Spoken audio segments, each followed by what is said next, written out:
บรมชนากาธิเบศรมหาภูมิพลอดุลยเดชมหาราชบรมนาถบพิตรเขตดุสิตกรุงเทพมหานครเวลา 17 นาฬิกา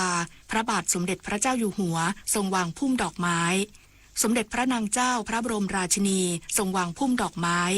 ทรงจุดธูปเทียนเครื่องราชสักการะกราบถวายบังคมพระบรมรูปพระบาทสมเด็จพระบรมชนากาธิเบศรมหาภูมิพลอดุลยเดชมหาราชบรมนาถบพิตรแล้วเสด็จพระราชดำเนินไปยังพระที่นั่งอมรินทราวินิจฉัยในพระบรมมหาราชวังเสด็จเข้าพระที่นั่งอมรินทราวินิจฉัยทรงจุดธูปเทียนเครื่องนมัสการบูชาพระพุทธปฏิมาชัยวัตรประจำรัชกาลที่ 9 พระพุทธมหาราชช.ปริวัติและพระพุทธรูปประจำพระชนมวาลของพระบรมอัฐิและพระอัฐิแล้วทรงจุดธูปเทียนเครื่องราชสักการะกราบถวายบังคมพระบรมอัฐิพระบาทสมเด็จพระบรมชนากาธิเบศรมหาภูมิพลอดุลยเดชมหาราชบรมนาถบพิตรพระบาทสมเด็จพระปรเมนทรมหาอานันทมหิดลพระอัฏฐมรามาธิบดินทร์และพระอัฐิสมเด็จพระมหิตลาธิเบศรอดุลยเดชวิกรมพระบรมราชชนกสมเด็จพระศรีนครินทราบรมราชชนนีและสมเด็จพระเจ้าพี่นางเธอเจ้าฟ้ากัลยาณิวัฒนากรมหลวงนราธิวาสราชนครินทร์ทรงพระกรุณาโปรดเกล้าโปรดกระหม่อมให้อาลักษณ์กองอาลักษณ์และเครื่องราชอิสริยาภรณ์สำนักเลขาธิการคณะรัฐมนตรีอ่านประกาศพระบรมราชโองการสถาปนาพระอิสริยศักดิ์เฉลิมพระนามพระอัฐิสมเด็จพระเจ้าพี่นางเธอเจ้าฟ้ากัลยาณิวัฒนากรมหลวงนราธิวาสราชนครินทร์เป็นสมเด็จพระเจ้าบรมวงศ์เธอเจ้าฟ้ากัลยาณิวัฒนากรมพระนราธิวาสราชนครินทร์บดินทรเชษฐภคินีจบพระสงฆ์เจริญชัยมงคลคาถาเจ้าพนักงานประโคมคล้องชัยสังแตรดุริยางค์พระบาทสมเด็จพระเจ้าอยู่หัวเสด็จพระราชดำเนินไปถวายหีบพระสุพรรณบัตรที่เบื้องหน้าพระโกฐพระอัฐิสมเด็จพระเจ้าบรมวงศ์เธอเจ้าฟ้ากัลยาณิวัฒนากรมพระนราธิวาสราชนครินทร์บดินทรเชษฐภคินีพระบาทสมเด็จพระเจ้าอยู่หัวทรงประเคนพัดรองที่ระลึกงานสถาปนาพระอิสริยศักดิ์เฉลิมพระนามพระอัฐิสมเด็จพระเจ้าบรมวงศ์เธอเจ้าฟ้ากัลยาณิวัฒนากรมพระนราธิวาสราชนครินทร์บดินทรเชษฐภคินีแด่สมเด็จพระอริยวงศาคตยานสมเด็จพระสังฆราชสกลมหาสังฆปรินายกสมเด็จพระราชาคณะพระราชาคณะจำนวน31รูปที่เจริญพระพุทธมนต์และถวายพระธรรมเทศนาแล้วพระสงฆ์30รูปเจริญพระพุทธมนต์ถวายพระบาทสมเด็จพระบรมชนากาธิเบศรมหาภูมิพลอดุลยเดชมหาราชบรมนาถบพิตรจบแล้วทรงจุดธูปเทียนเครื่องทรงธรรมพระราชาคณะถวายศีลและถวายพระธรรมเทศนากันหนึ่งจบแล้วพระบาทสมเด็จพระเจ้าอยู่หัวทรงประเคนจตุปัจจัยทยธรรมบูชากันเทศแล้วทรงทอดผ้าไตรพระสงฆ์ที่เจริญพระพุทธมนต์และที่ถวายพระธรรมเทศนาพระสงฆ์สดับปกรณ์ถวายอนุโมทนาถวายอดิเรกถวายพระพรลาเสด็จพระราชดำเนินกลับพระที่นั่งอัมพรสถานพระราชวังดุสิตการแต่งกายเครื่องแบบเต็มยศไว้ทุกสายสะพายมหาจักรีผู้เข้าเฝ้าทูลละอองธุลีพระบาทแต่งกายเครื่องแบบเต็มยศไว้ทุกสายสะพายสูงสุดการนี้ทรงพระกรุณาโปรดเกล้าโปรดกระหม่อมพระราชทานพระบรมราชานุญาตให้พระบรมวงศานุวงศ์ข้าราชการและประชาชนเข้ากราบถวายบังคมพระบรมรูปสมเด็จพระบุรพมหากษัตริยาธิราชที่ปราสาทพระเทพบิดรตั้งแต่เวลา 8 นาฬิกาถึงเวลา 17 นาฬิกาสำนักพระราชวังวันที่ 27 พฤศจิกายน พุทธศักราช 2568เนื่องในโอกาสวันคล้ายวันพระบรมราชสมภพพระบาทสมเด็จพระบรมชนกาธิเบศรมหาภูมิพลอดุลยเดชมหาราชบรมนาถบพิตรวันชาติและวันพ่อแห่งชาติสถานีวิทยุกระจายเสียงแห่งประเทศไทยขอเสนอสารคดีเฉลิมพระเกียรติชุดใต้ร่มพระบารมีจักรีวงศ์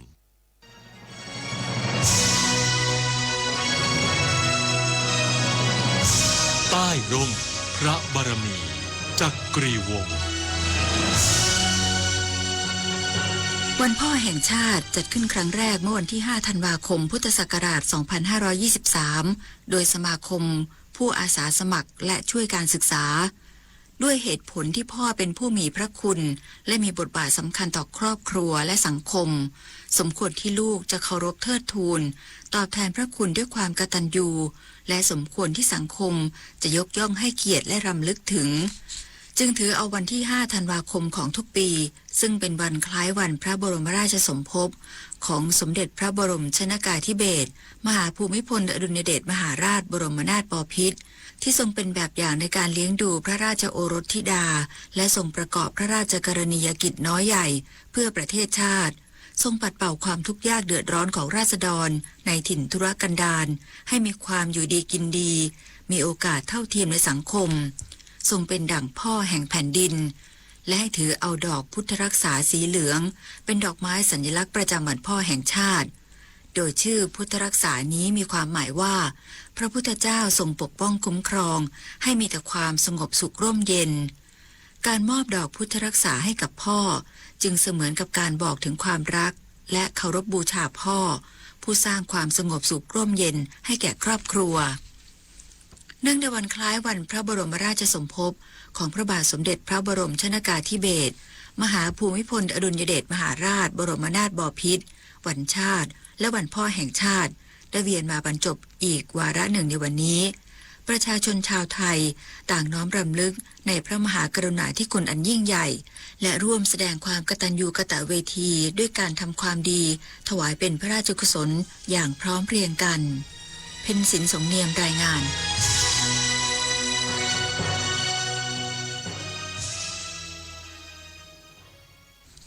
รัฐบาลจัดพิธีเจริญพระพุทธมนต์และพิธีวางพุ่มดอกไม้ถวายราชสักการะเนื่องในวันคล้ายวันพระบรมราชสมภพพระบาทสมเด็จพระบรมชนกาธิเบศรมหาภูมิพลอดุลยเดชมหาราชบรมนาถบพิตรวันชาติและวันพ่อแห่งชาติ5ธันวาคม 2568เช้าวันนี้รัฐบาลจัดกิจกรรมเนื่องในวันคล้ายวันพระบรมราชสมภพพระบาทสมเด็จพระบรมชนกาธิเบศรมหาภูมิพลอดุลยเดชมหาราชบรมนาถบพิตรวันชาติและวันพ่อแห่งชาติ5ธันวาคม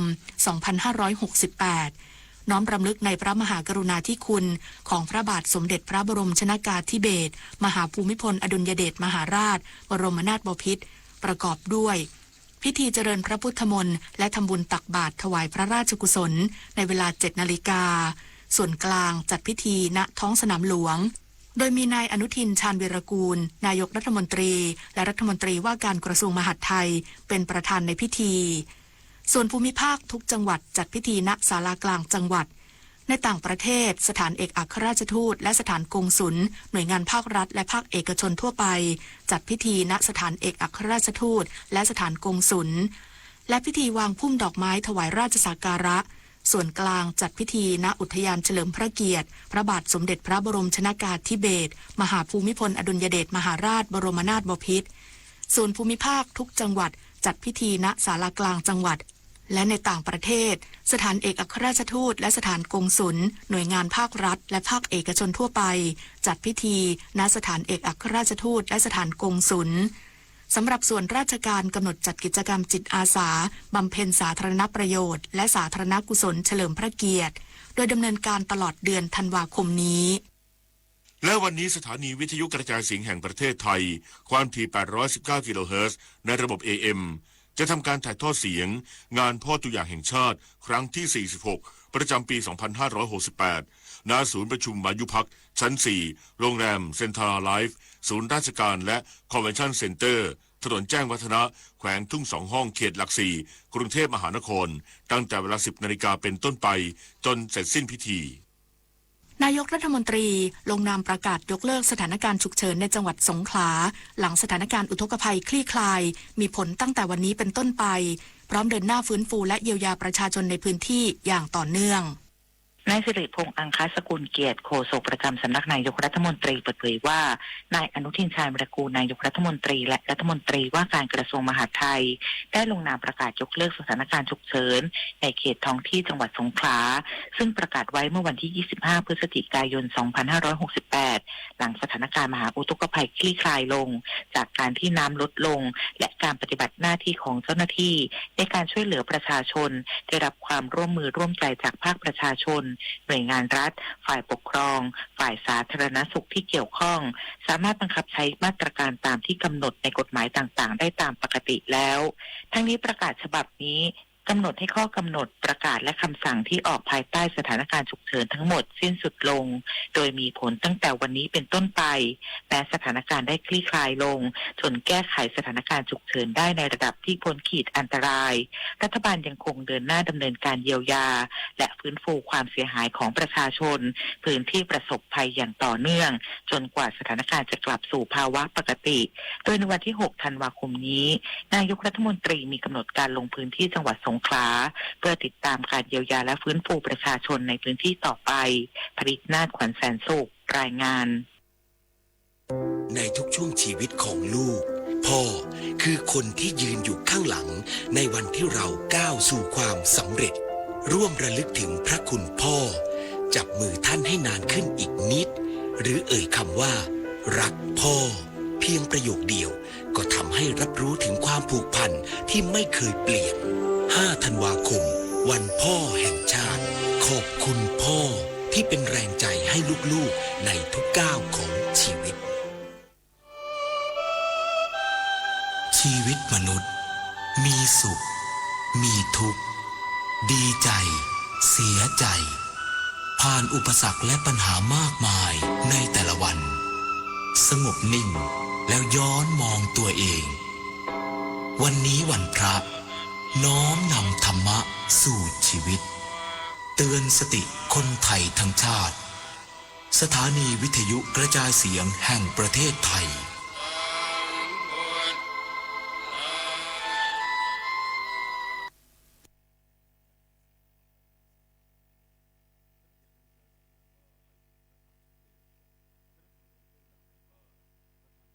อธิบดีเฟลิกซ์ ชิเซเคดีผู้นำสาธารณรัฐประชาธิปไตยคองโกหรือดีอาร์คองโก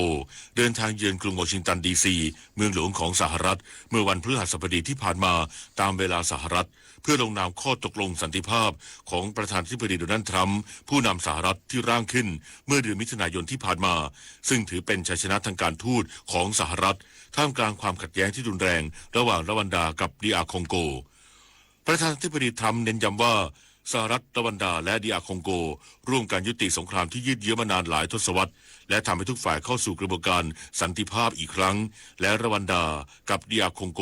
จะเริ่มใช้ประโยชน์ทางเศรษฐกิจจากสหรัฐนายโรนัลด์ ลาโมลารัฐมนตรีต่างประเทศแอฟริกาใต้ส่งจดหมายเปิดผนึกถึงนายมาโค โรบิโอรัฐมนตรีต่างประเทศสหรัฐเมื่อวานนี้ตามเวลาท้องถิ่นที่ระบุว่า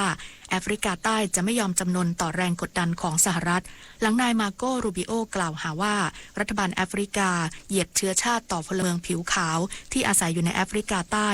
และสหรัฐจะไม่เชิญแอฟริกาใต้เข้าร่วมการประชุมสุดยอด G20 ในปีหน้าที่สหรัฐเป็นเจ้าภาพนายโรนัลด์ ลาโมลากล่าวเพิ่มเติมว่าทั่วโลกกำลังจับตาดูความเคลื่อนไหวดังกล่าวและเบื่อหน่ายต่อการใช้2 มาตรฐานพร้อมย้ำว่าแอฟริกาใต้ไม่ได้แสวงหาการรับรองของสหรัฐซึ่งแอฟริกาใต้มีเส้นทางของตนเองทั้งนี้ความเคลื่อนไหวดังกล่าวถือเป็นการตอบโต้อย่างแข็งกร้าวของแอฟริกาใต้ท่ามกลางความสัมพันธ์ทางการทูตระหว่างสหรัฐและแอฟริกาใต้ย่ำแย่ลงหลังประธานาธิบดีโดนัลด์ทรัมป์ผู้นำสหรัฐตัดสินใจไม่ส่งเจ้าหน้าที่รัฐบาลสหรัฐเข้าร่วมการประชุมสุดยอด G20 ที่นครโจฮันเนสเบิร์กของแอฟริกาใต้เมื่อเดือนที่แล้วโดยอ้างการละเมิดสิทธิมนุษยชนคนผิวขาวในดินแดนแห่งนี้สำนักข่าวซินหัวรายงานโดยอ้างแถลงการของนาย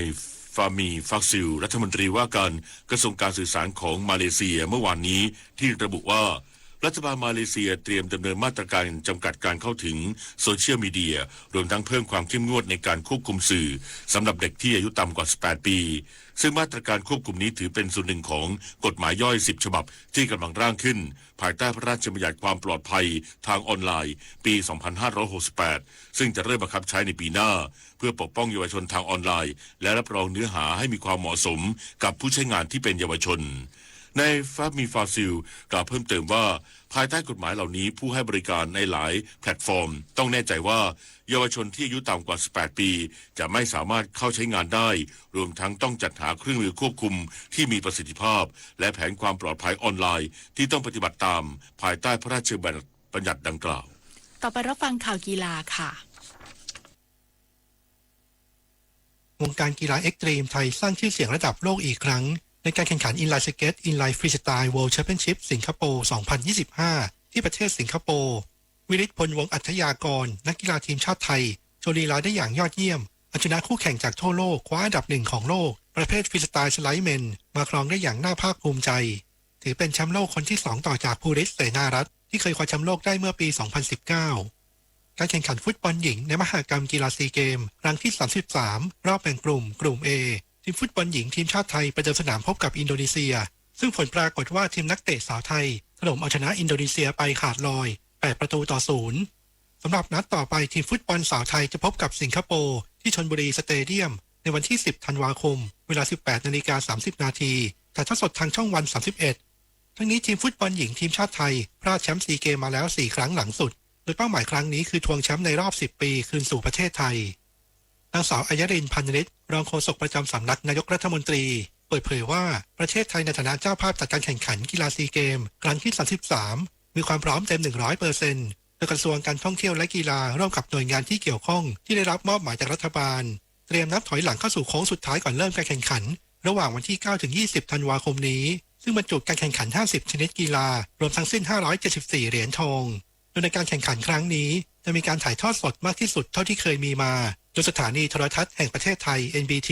ทำหน้าที่เป็นแม่ข่ายหลักสำหรับในวันที่ 9 ธันวาคมในการพิมุกภูวกุลหรือแบมแบมเตรียมขึ้นโชว์ในพิธีเปิดการแข่งขันกีฬาซีเกมครั้งที่ 33 ณ สนามราชมังคลากีฬาสถานร่วมกับศิลปินไทยอีกหลายคนพร้อมบิ๊กเซอร์ไพรส์ในวันงานมอบให้กับพี่น้องคนไทยทั้งนี้รัฐบาลโดยการกีฬาแห่งประเทศไทยได้เปิดให้ประชาชนจองตั๋วเข้าชมพิธีเปิดกีฬาซีเกมฟรีผ่านทางเว็บไซต์อย่างเป็นทางการ seagame2025.org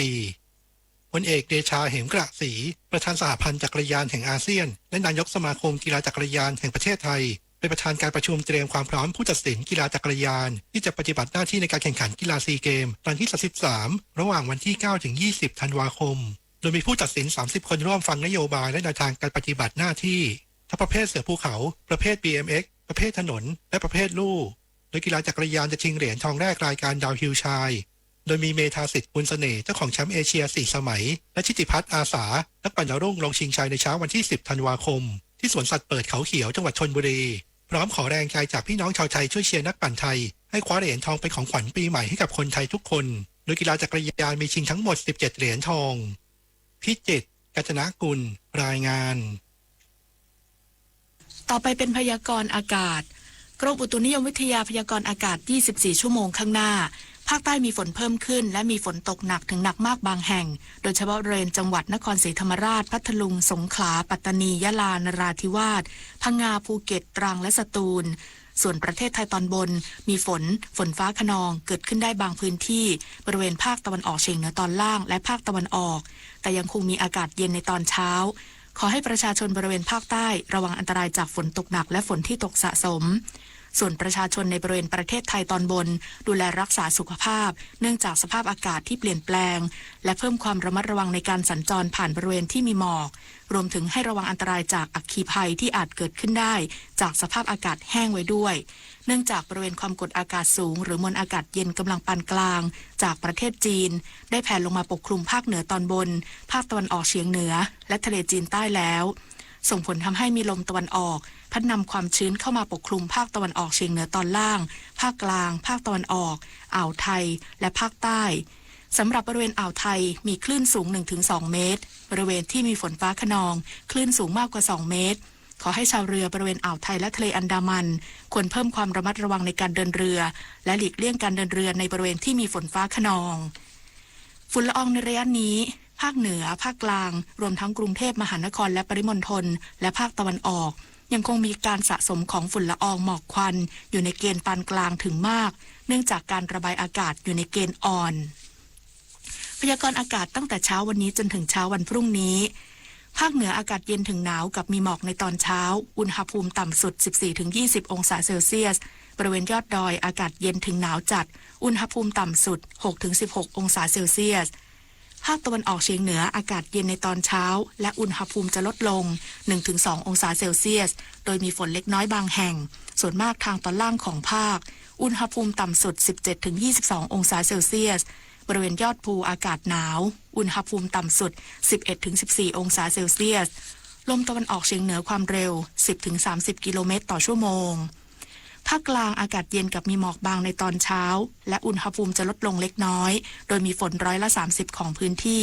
ส่วนมากบริเวณจังหวัดพระนครศรีอยุธยานครปฐมสมุทรสงครามสมุทรสาครและราชบุรีอุณหภูมิต่ำสุด 21-25 องศาเซลเซียส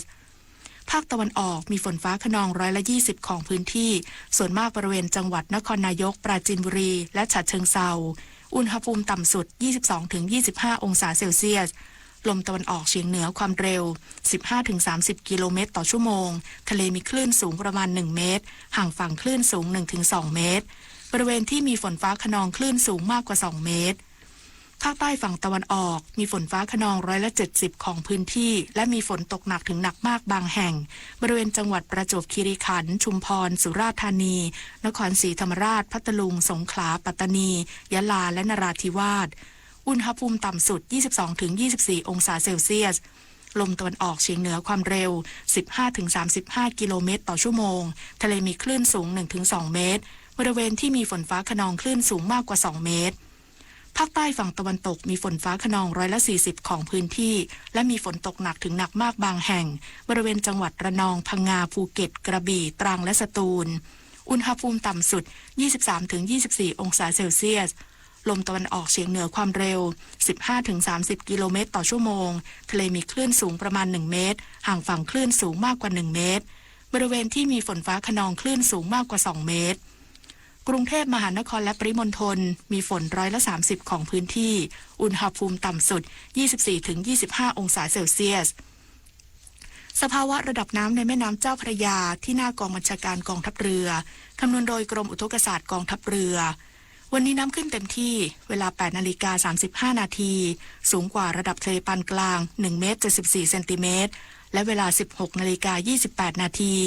สูงกว่าระดับทะเลปานกลาง 1 เมตร 72 เซนติเมตรน้ำลงเต็มที่เวลา 1:19 นาทีต่ำกว่าระดับทะเลปานกลาง 5 เซนติเมตรและเวลา 12:30 นาทีสูงกว่าระดับทะเลปานกลาง 1 เมตร 48 เซนติเมตรวันนี้ที่ประภาคารกาญจนาภิเษกแหลมพรหมเทพจังหวัดภูเก็ตดวงอาทิตย์ตกเวลา 18:08 นาทีกรุงเทพมหานครดวงอาทิตย์ตกเวลา 17:49 นาที 1 นาทีกับกปท.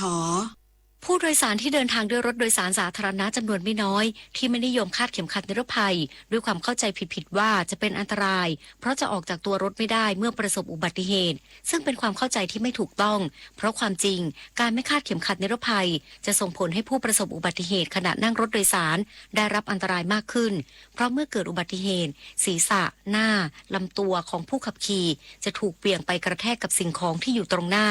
ซึ่งอาจทำให้หมดสติหรือเสียชีวิตนอกจากนี้อวัยวะในร่างกายเช่นตับไตลำไส้สมองหรือไขสันหลังอาจฉีกขาดได้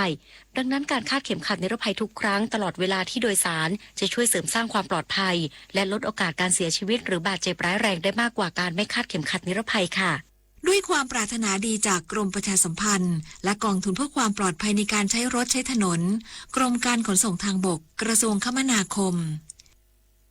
รู้รักภาษาไทยโดยความร่วมมือของสำนักงานราชบัณฑิตยสภาและกรมประชาสัมพันธ์วันนี้เสนอคำว่าขนมปลากริมไข่เต่าคำว่าปลากริมไข่เต่าเป็นชื่อขนมไทยชนิดหนึ่งทำแยกเป็น2 หม้อหม้อหนึ่งเรียกว่าปลากริมอีกหม้อเรียกว่าไข่เต่าขนมปลากริมกับไข่เต่ามีส่วนผสมหลักเดียวกันคือแป้งต้มใส่กะทิหม้อหนึ่งทำรสออกเค็มหม้อหนึ่งทำรสหวานเดิมปลากริมทำรูปยาวรีและปลายทั้ง2 ข้างแหลมคล้ายปลากริมที่เป็นปลาน้ำจืดขนาดเล็กมีรสเค็มส่วนไข่เต่าทำรูปกลมๆเล็กๆสีเป็นสีนวลคล้ายไข่เต่ามีรสหวานปัจจุบันปลากริมกับไข่เต่ามักมีรูปร่างเหมือนกันเป็นรูปร่างยาวรีและปลายแหลมคนโบราณเรียกขนมปลากริมไข่เต่าด้วยชื่อว่าขนมแชงมาแชงม้าหรือแฉ่งม้าผู้มีคำถามการใช้ภาษาไทยสอบถามได้ที่ www.orst.go.th สาระนานากับสารานุกรมไทยวันนี้เสนอตอนลำต้นข้าวตอนที่2 ลำต้นข้าวมีข้อแบ่งออกเป็นปล้องๆและมีตาที่จะเจริญเติบโตออกมาเป็นหน่อจะอยู่สลับกันไปจากข้อหนึ่งไปอีกข้อหนึ่งสีของข้อจะแตกต่างกันไปตามชนิดของพันธุ์ข้าวอาจจะเป็นสีเหลืองหรือสีม่วงก็ได้ส่วนความยาวของปล้องนั้นจะแตกต่างกันไปตามชนิดของพันธุ์ข้าวข้าวพันธุ์ต้นสูงจะมีปล้องยาวกว่าข้าวพันธุ์ต้นเตี้ยต้นข้าวจะถูกห่อด้วยกาบใบเราจึงไม่สามารถมองเห็นลำต้นหรือปล้องของต้นข้าวในระยะแตกกอแต่จะยืดลำต้นสูงในระยะออกรวงจนสามารถมองเห็นลำต้นได้ติดตามเพิ่มเติมและฟังย้อนหลังได้ที่ Facebook, YouTube, Line และ Instagram @ สารานุกรมไทยและ www.saranukromthai.or.th การปฏิบัติราชการนั้นไม่ว่าจะเป็นงานส่วนใดในตำแหน่งหน้าที่ใดก็ล้วนมีผลต่อชาติบ้านเมืองและประชาชนทั้งสิ้นข้าราชการทุกฝ่ายทุกระดับไม่ว่าจะทำการใดจึงต้องคิดให้ดีให้รอบด้านโดยคำนึงถึงผลที่จะเกิดขึ้นทั้งในระยะสั้นและระยะยาวเสียก่อนแล้วปฏิบัติงานทุกอย่างให้ถูกต้องเหมาะสมด้วยสติปัญญาความสามารถและใจที่สุจริตเป็นธรรมพระบรมราโชวาทพระบาทสมเด็จพระเจ้าอยู่หัวคณิษฐาลือสัตย์บรรณาธิการข่าวจันทิมาเจษฎาจิตพัฒนาและพิญโยรุ่งสมัยอ่านแค่3 ปีความเสียหายจากอาชญากรรมไซเบอร์ของคนไทยพุ่งทะลุถึง 94,000 ล้านบาทหรือเฉลี่ยปีละ 30,000 ล้านบาททุก1 ชั่วโมงเราเสียเงินกว่า 3.4 ล้านบาทให้กับมิจฉาชีพออนไลน์โจรไม่เห็นใจคนอาชีพไหนอายุเท่าไหร่สถานะทางการเงินแบบใดหมอพ่อค้านักธุรกิจนักเรียนแม่บ้านข้าราชการเกษียณทุกคนตกเป็นเหยื่อได้เสมอและวันหนึ่งอาจเป็นคุณหรือคนที่คุณรักเพราะจุดอ่อนร่วมของเหยื่อคือความเร่งรีบขาดสติหรือแม้แต่บางครั้งก็เกิดความโลภจนเกินไปอย่าปล่อยให้การกดคลิกเดียวลิงก์เดียวทำให้โจรยิ้มกว้างวันนี้ถึงเวลาแล้วที่คนไทยทุกคนจะต้องร่วมมือกันสร้างภูมิคุ้มกันอาชญากรรมไซเบอร์ช่วยกันหยุดก่อนที่ภัยไซเบอร์จะทำให้คนที่คุณรักและตัวคุณเองกลายเป็นเหยื่อ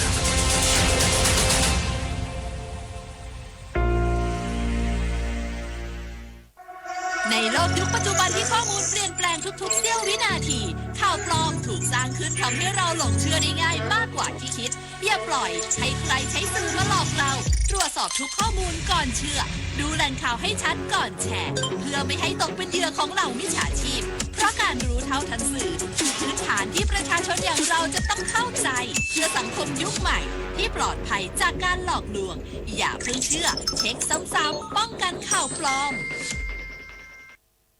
กลับมารับฟังข่าวในช่วงที่2ครับท่านผู้ฟังครับรัฐบาลไม่ได้นิ่งนอนใจในการแก้ไขความเดือดร้อนของประชาชนที่ได้รับผลกระทบจากมหาอุทกภัยในพื้นที่ภาคใต้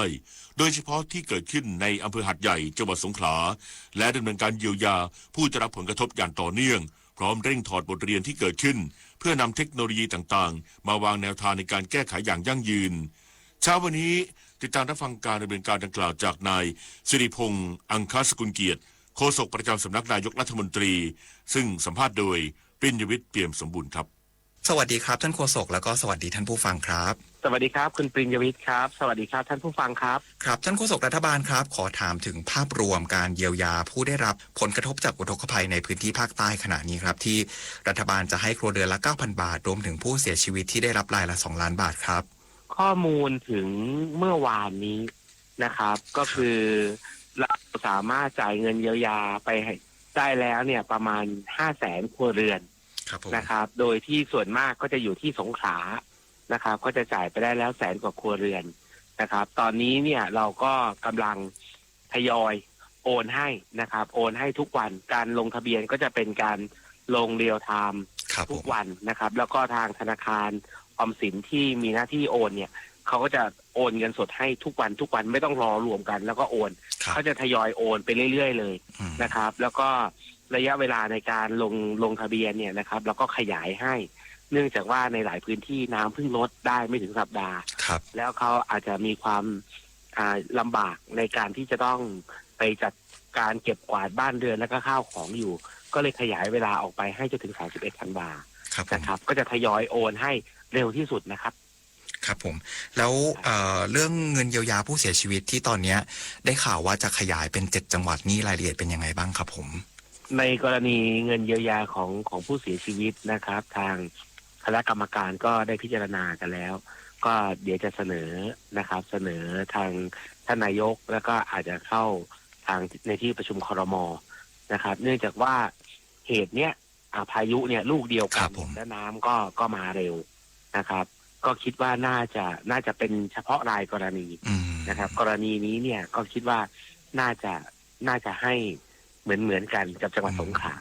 นะครับเดี๋ยวต้องรอฟังดูวันอังคารนะครับที่จะเข้าประชุมครม.นะครับก็ต้องติดตามนะครับว่ารายละเอียดของการให้จะเป็นยังไงนะครับใช่ครับใช่ครับเมื่อวานนี้ครับวันที่4ธันวาคมเนี่ยทราบว่ามีการประชุมคณะกรรมการถอดบทเรียนแล้วก็เตรียมความพร้อมรับมือมหาอุทกภัยที่ท่านนายกรัฐมนตรีท่านเป็นประธานด้วยอันนี้ครับรัฐบาลได้มีการพูดคุยถอดบทเรียนเพื่อจะนำไปใช้ยังไงต่อครับผม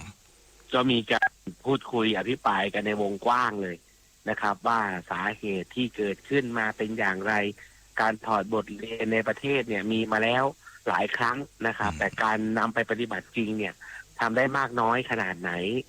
การแจ้งเตือนเนี่ยจะต้องมีการดำเนินการอย่างไรการประมาณการเกี่ยวกับปริมาณน้ำฝนความแม่นยำของระบบพยากรณ์อากาศนะครับในประเทศนี้เป็นอย่างไรนะครับประกอบกับการที่นำเทคโนโลยีใหม่ๆนะครับที่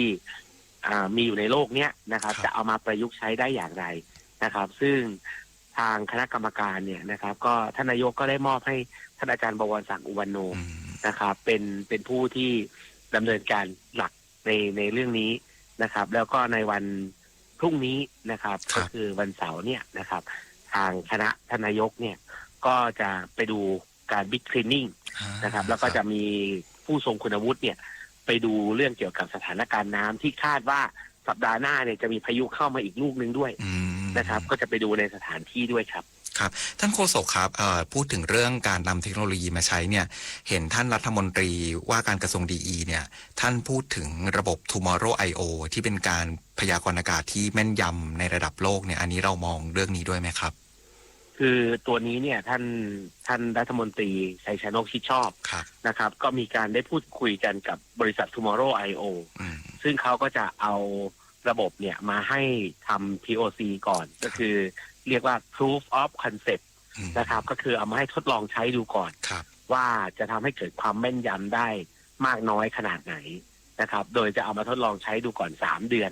ประกอบการตัดสินใจนะครับเนื่องจากว่าในการพยากรณ์อากาศแต่ละครั้งเนี่ยมันจำเป็นจะต้องมีแบบทดสอบในหลายๆแบบเพื่อเอามาลองใส่ตัวอย่างให้การพยากรณ์ในแต่ละครั้งเนี่ยออกมาแม่นยำที่สุดนะครับโดยของ Tomorrow I/O เนี่ยก็น่าจะเป็นเทคโนโลยีที่แม่นยำที่สุดแล้ว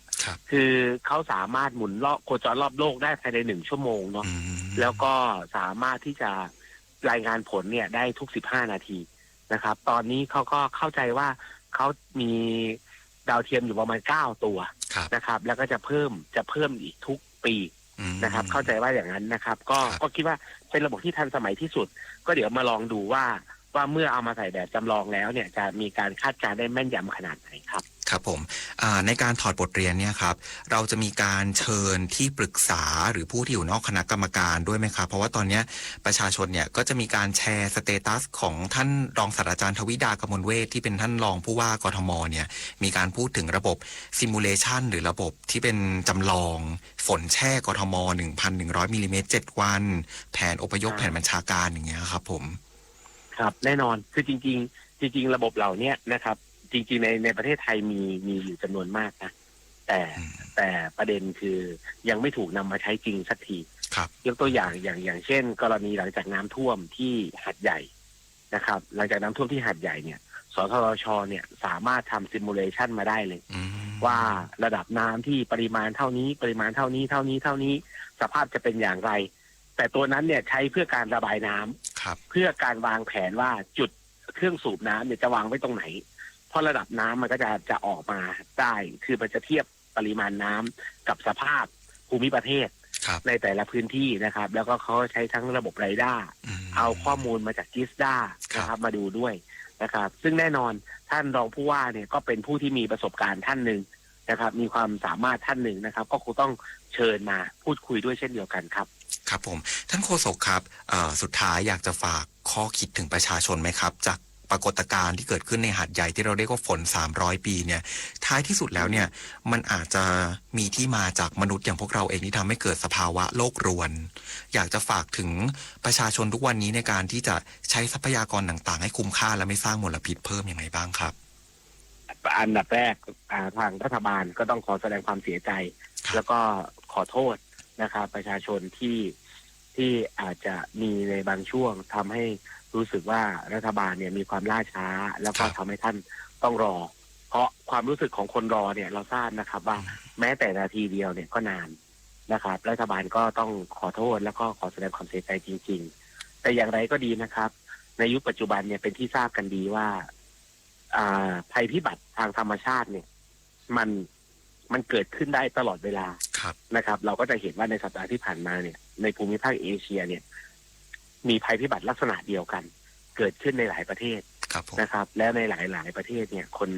ผู้เสียชีวิตก็มีจำนวนมากนะครับในเอเชียในรอบที่ผ่านมาเนี่ยเข้าใจว่าน่าจะเป็น1,000 รายนะครับนี่แสดงให้เห็นว่า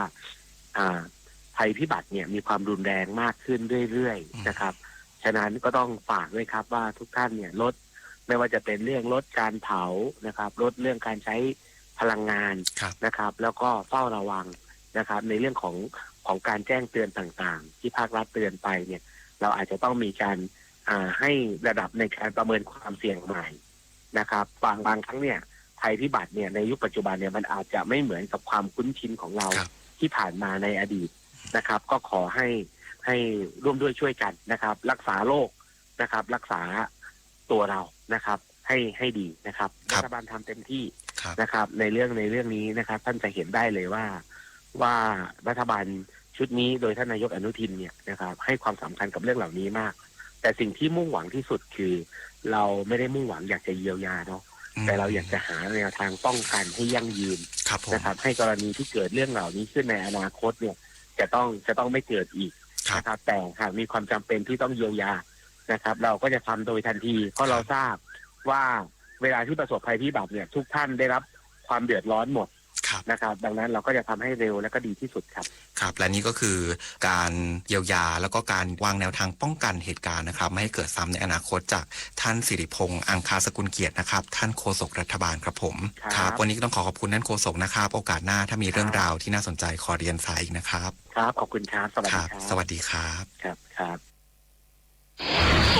สกับพันธกิจในการส่งเสริมพัฒนาและสนับสนุนให้คนไทยมีสุขภาพดีเสนอประเด็นสสสารพลังสวรหนุนรัฐบาลฟื้นฟูสุขภาพใจประชาชน10จังหวัดภาคใต้จากสถานการณ์น้ำท่วมสสสารพลังสวรหนุนรัฐบาลส่งเสริมให้ประชาชนพร้อมฟื้นฟูสภาพจิตใจภายหลังจากเหตุการณ์อุทกภัยพัฒนาแนวทางประคองใจในภาวะวิกฤตภายใต้โครงการจิตวิทยาสร้างสุขในองค์กรสู่โมเดลการสร้างความยั่งยืนในสังคมไทยประกอบด้วย3ขั้นตอน 1. กลับมาอยู่กับลมหายใจให้หายใจเข้าออกลึกๆเพื่อให้จิตใจที่ว้าวุ่นสงบลงและกลับมาโฟกัสที่ตัวเอง 2. มองดูรอบตัวอย่างมีสติอยู่กับความจริงรอบตัวสำรวจว่าตนเองอยู่ที่ไหนและประเมินว่าสถานที่นั้นปลอดภัยหรือไม่มีข้าวของหรือทรัพยากรอะไรบ้างที่สามารถใช้ประโยชน์ได้และมีใครบ้างที่ต้องดูแล 3. นำไปสู่การปฏิบัติเมื่อมีความสงบและประเมินสถานการณ์ในขั้นตอนที่2แล้วจะสามารถจัดการเรื่องราวต่างๆได้อย่างมีประสิทธิภาพกรณีผู้ช่วยเหลือหรืออาสาสมัครหากไม่สามารถช่วยผู้ประสบภัยได้ทันทีอาจเกิดอารมณ์สะเทือนใจหรือสิ้นหวังทำให้การช่วยเหลือมีข้อผิดพลาดการใช้สติ3ขั้นตอนจะช่วยให้กลับมาสงบมีความสามารถในการประเมินสถานการณ์เพื่อวางแผนการช่วยเหลือกับหน่วยงานทุกภาคส่วนที่เกี่ยวข้อง ตาจ๋าไปตรวจสุขภาพประจำปีกันเถอะตรวจทำไมตายังแข็งแรงดีอยู่แข็งแรงดีใช่ว่าจะไม่มีโรคเพราะปัจจัยเสี่ยงเยอะทั้งความเครียดอาหารการพักผ่อนไม่เพียงพอขาดการออกกำลังกายและมลภาวะรอบตัวการตรวจสุขภาพประจำปีช่วยให้รู้สัญญาณโรคที่สำคัญเจอโรคตั้งแต่แรกก็มีโอกาสรักษาหายไม่ลุกลามไม่ตรวจไม่เจอตรวจก่อนรู้เร็วรักษาได้สูงวัยใส่ใจสุขภาพจะได้อยู่กับคนที่เรารักไปนานๆท่านผู้ฟังคะรัฐบาลสามารถยึดทรัพย์ขบวนการอาชญากรรมออนไลน์ที่มีเครือข่ายใหญ่ระดับภูมิภาคกว่า 10,000 ล้านบาทซึ่งเป็นผลสำเร็จจากการยกระดับการปราบปรามขบวนการดังกล่าวเป็นวาระแห่งชาติติดตามรับฟังรายละเอียดได้จากรายงานค่ะ จากการที่รัฐบาลได้ยกระดับการดำเนินการปราบปรามขบวนการอาชญากรรมออนไลน์เป็นวาระแห่งชาติเพื่อบูรณาการความร่วมมือจากทุกหน่วยงานที่เกี่ยวข้องเกิดผลสำเร็จอย่างเป็นรูปธรรมจากการที่สามารถยึดอายัดทรัพย์กว่า 10,000 ล้านบาทจากขบวนการใหญ่ที่มีตัวการสำคัญหลายรายเช่นนายยิมเลียกและภรรยาซึ่งเป็นบุคคลใกล้ชิดเครือข่ายผู้มีอิทธิพลในกัมพูชาและขบวนการนี้ยังพัวพันไปถึงนายก๊กอานนายเฉินจื้อรวมทั้งนายเบนสมิธด้วยโดยนายอนุทินชาญวีรกูลนายกรัฐมนตรีและรัฐมนตรีว่าการกระทรวงมหาดไทยเล่าว่าผลสำเร็จที่เกิดขึ้นสะท้อนว่ารัฐบาลให้ความสำคัญและดำเนินการปราบปรามขบวนการเหล่านี้อย่างจริงจังและยืนยันว่าหากการตรวจสอบข้อมูลทางธุรกรรมพบความเชื่อมโยงของขบวนการนี้ไปถึงใครก็ตามไม่ว่าจะเป็นผู้ที่อยู่ในคณะรัฐมนตรีชุดนี้หรือไม่ก็ต้องดำเนินการตามกฎหมายไม่มีการละเว้นโดยพร้อมสนับสนุนผู้ปฏิบัติงานอย่างเต็มที่นโยบายที่ผมได้มอบหมายทางผู้ปฏิบัติก็คือว่าถ้ามันเชื่อมโยงไปถึงใครก็ต้องดำเนินการไปตามกฎหมายตามหลักฐานตามการสอบสวนอย่างเคร่งครัดไม่มีการละเว้นนี่ก็คือหลักฐานหนึ่งที่แสดงให้เห็นว่ารัฐบาลไม่ได้เพิกเฉยละเลยต่อเรื่องของการปราบปรามผู้ก่ออาชญากรรมทางเทคโนโลยีผู้ก่ออาชญากรรมข้ามชาติสแกมเมอร์ทั้งหลายแล้วรัฐบาลให้การสนับสนุนหน่วยงานปฏิบัติในทุกรูปแบบที่จะทำให้พวกเขาสามารถไปดำเนินการได้อย่างเต็มที่ไม่มีข้อยกเว้นใดๆไม่มีการละเว้นผู้ใดส่วนการจัดการกับทรัพย์ที่ยึดอายัดได้ครั้งนี้นายเทพสุปวรโชติดาราเลขาธิการสำนักงานป้องกันและปราบปรามการฟอกเงินเล่าว่าจะต้องมีการขึ้นบัญชีผู้เสียหายและนำทรัพย์ขายทอดตลาดเพื่อเฉลี่ยคืนให้ผู้เสียหายต่อไปพร้อมยืนยันว่าความสำเร็จที่เกิดขึ้นครั้งนี้เกิดจากความร่วมมือกันของทุกหน่วยงานอย่างใกล้ชิดทางปปงเองก็จะต้องมีการประกาศคุ้มครองสิทธิผู้เสียหายเพื่อนำเงินไปเฉลี่ยคืนให้กับผู้เสียหายต่อไปบริบทการทำงานทั้งหมดปปงไม่สามารถเดินได้โดยองค์กรเดียวเราทำตามนโยบายของคณะท่านนายกรัฐมนตรีในการป้องกันและปราบปรามอย่างเด็ดขาดเราบูรณาการกันอย่างใกล้ชิดทุกหน่วยงานนะครับส่วนไหนถ้าเกี่ยวข้องกับหน่วยงานไหนเราก็จะประสานงานร่วมกันความสำเร็จครั้งนี้แม้จะเป็นก้าวแรกในการปราบปรามขบวนการอาชญากรรมออนไลน์อย่างจริงจังแต่เป็นก้าวที่สำคัญโดยเฉพาะเป็นการแสดงให้นานาชาติที่จะมาร่วมการประชุมระหว่างประเทศว่าด้วยการต่อต้านอาชญากรรมหลอกลวงทางอินเทอร์เน็ตที่ไทยเป็นเจ้าภาพจัดงานระหว่างวันที่ 17 ถึง 18 ธันวาคมนี้ได้เห็นถึงความจริงจังเพื่อให้พร้อมเปิดใจและร่วมมือกับไทยอย่างเต็มที่ในการขุดรากถอนโคนขบวนการเหล่านี้ให้หมดสิ้นไปปริญญวิทย์เปี่ยมสมบูรณ์รายงานท่านผู้ฟังคะสำนักงานปปช.ครบรอบ 26 ปียังคงมุ่งเน้นตรวจสอบการทุจริตที่รวดเร็วขึ้นบูรณาการการมีส่วนร่วมทุกภาคส่วนปลูกฝังค่านิยมให้คนรุ่นใหม่ตระหนักรู้ถึงปัญหาการทุจริตและนำเทคโนโลยีมาใช้ในการปราบปรามเพื่อให้สังคมไทยโปร่งใสตรวจสอบได้ติดตามได้จากช่วงเคาะข่าวเล่าประเด็นค่ะ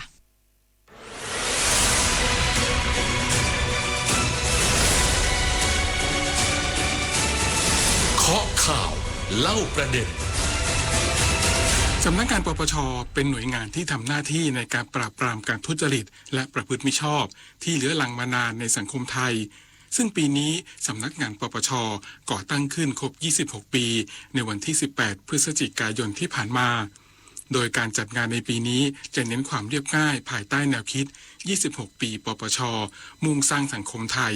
ไม่ทนต่อการทุจริตการทำงานมุ่งมั่นขับเคลื่อนด้วยความโปร่งใส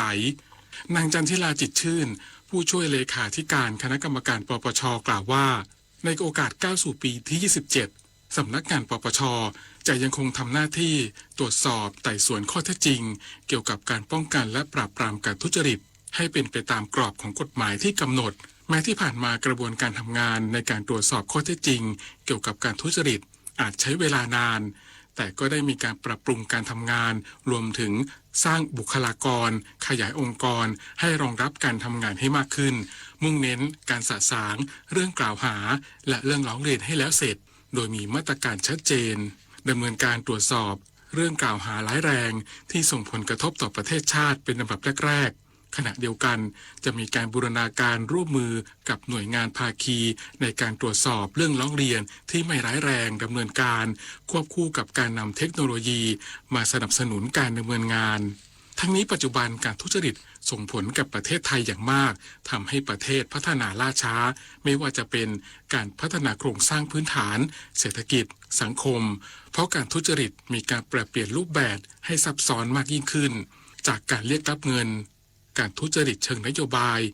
มีการแก้กฎระเบียบที่เอื้อกับพวกพ้องของตัวเองการใช้อำนาจอิทธิพลในการแทรกแซงกลไกทางกฎหมายรวมทั้งใช้กระบวนการทำลายการตรวจสอบอำนาจรัฐทำให้ปัญหาการทุจริตขยายวงกว้างจากระดับพื้นที่เป็นระดับประเทศซึ่งต้องยอมรับว่าสาเหตุหลักมาจากความคิดของคนในสังคมที่ยังมีค่านิยมให้ความสำคัญกับวัตถุเงินทองมากกว่าชื่นชมคนดีจึงเป็นแรงกระตุ้นให้คนเหล่านี้กระทำความผิดมากขึ้นทำให้ปัญหาการทุจริตเป็นปัญหาเรื้อรังที่ส่งผลกระทบรุนแรงมากกว่าในช่วงที่ผ่านมาสำนักงานปปช.จึงมุ่งเน้นปลูกฝังค่านิยมซื่อสัตย์สุจริตให้คนรุ่นใหม่เพื่อเพิ่มคนดีให้กับสังคมมากขึ้นมากกว่าที่เน้นการปราบปรามปีถัดไปนะคะสำนักงานปปช.เนี่ยก็ยังคงมุ่งมั่นสร้างสังคมและรวมพลังคนไทยที่ไม่ทนต่อการทุจริตค่ะโดยเฉพาะในโอกาสที่สำนักงานปปช.จะครบรอบ 26 ปีนะคะทิศทางการทำงานของเรานะคะก็ยังคงเน้นในเรื่องของการตอบสนองต่อความต้องการของประชาชนนะคะปปช.ทราบดีค่ะว่าความยุติธรรมที่ล่าช้าก็คือความอยุติธรรมอย่างไรก็ตามในโอกาสก้าวสู่ปีที่ 27 สำนักงานปปช.ยังคงมุ่งปราบปรามการทุจริตให้รวดเร็วยิ่งขึ้นโดยเน้นการทำงานที่มีส่วนร่วมกับทุกภาคส่วนปรับปรุงการทำงานของสำนักงานปปช.ไม่ว่าจะเป็นบุคลากรหรือการนำเทคโนโลยีมาใช้สร้างความร่วมมือกับทุกภาคส่วนเพื่อสร้างสังคมไทยที่ไม่ทนต่อการทุจริตอย่างต่อเนื่องให้เป็นประเทศไทยใสสะอาดภายใต้ค่านิยมซื่อสัตย์เป็นธรรมมืออาชีพโปร่งใสตรวจสอบได้ศักดิ์สิทธิ์ประดับเสียงรายงาน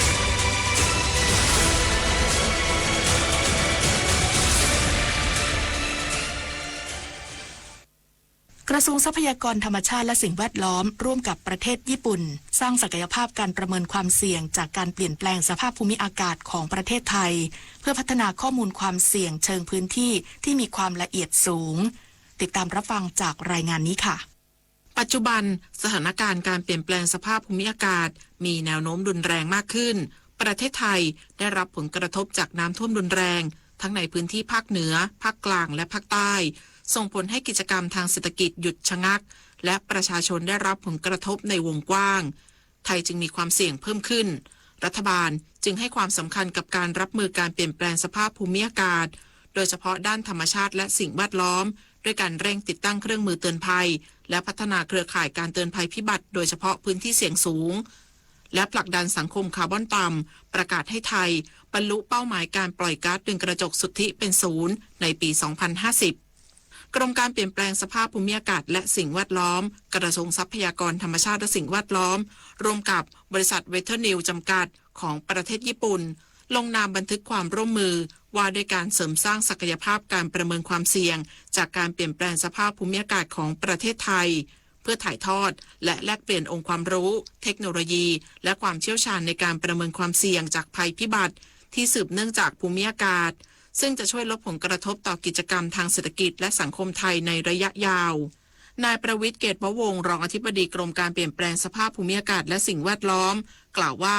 กรมการเปลี่ยนแปลงสภาพภูมิอากาศและสิ่งแวดล้อมต้องการจะพัฒนาข้อมูลความเสี่ยงเชิงพื้นที่ที่มีความละเอียดขึ้นเพื่อตอบสนองต่อความต้องการของผู้ใช้งานสำหรับการวางแผนด้านการปรับตัวทั้งในระดับประเทศและระดับพื้นที่โดยหน่วยงานหรือองค์กรต่างๆสามารถนำข้อมูลดังกล่าวไปใช้ประกอบการจัดทำข้อเสนอโครงการด้านการปรับตัวเพื่อขอรับการสนับสนุนทางการเงินจากกองทุนการเงินระหว่างประเทศซึ่งการพัฒนาข้อมูลความเสี่ยงเชิงพื้นที่ที่มีความละเอียดสูงจำเป็นต้องใช้ข้อมูลการคาดการณ์ภูมิอากาศที่มีความละเอียดสูงด้วยความเชี่ยวชาญของบริษัทเวเทอร์นิวอิงค์ที่มีประสบการณ์ในการพัฒนาและให้บริการข้อมูลการคาดการณ์สภาพอากาศและภูมิอากาศเพื่อการเตือนภัยหรือเฝ้าระวังจะช่วยสนับสนุนและเสริมสร้างศักยภาพการประเมินความเสี่ยงจากการเปลี่ยนแปลงสภาพภูมิอากาศของประเทศไทยอย่างยั่งยืน มีการพยากรณ์จัดทำโมเดลลิ่งต่างๆที่จะรู้ว่าพื้นที่ที่มีความเสี่ยงจะสามารถที่จะเอาเทคโนโลยีหรือองค์ความรู้เขามา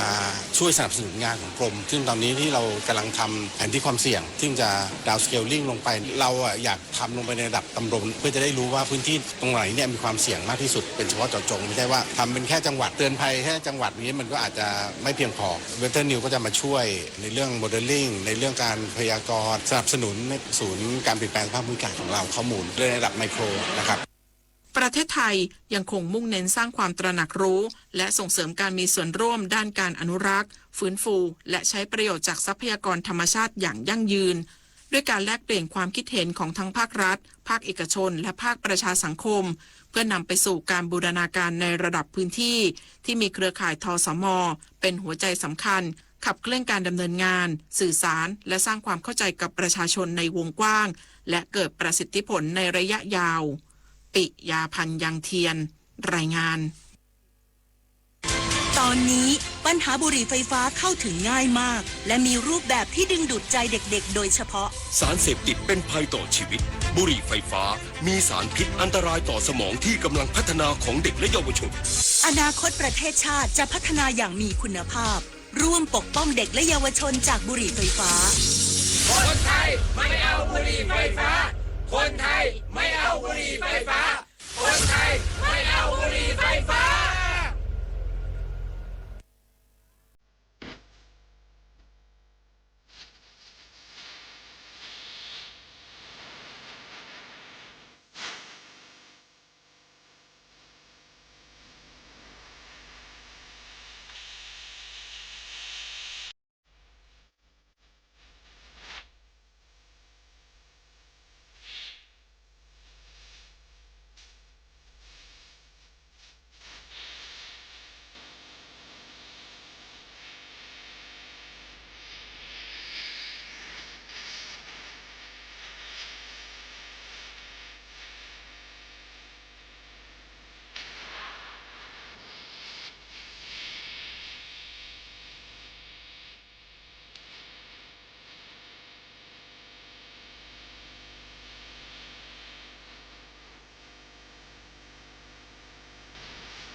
ธงชาติและเพลงชาติไทยเป็นสัญลักษณ์ของความเป็นไทยเราจงร่วมใจยืนตรงเคารพธงชาติด้วยความภาคภูมิใจในเอกราชและความเสียสละของบรรพบุรุษไทย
เวลา 8 นาฬิกา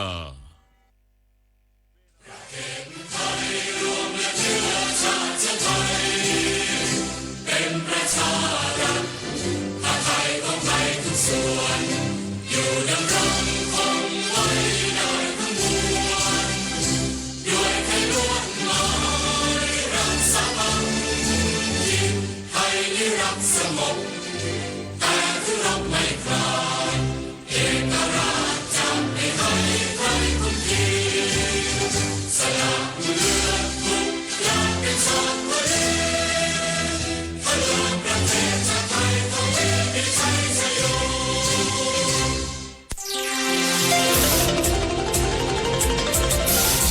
วิทยุแห่งประเทศไทยให้ความรู้กู้ความสุข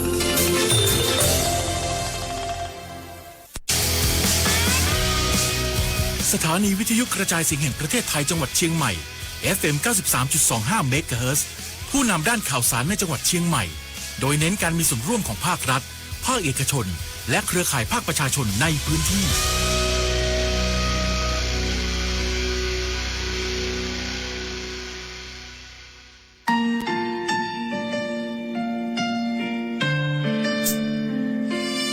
ขอน้อมเกล้าถวายอาลัย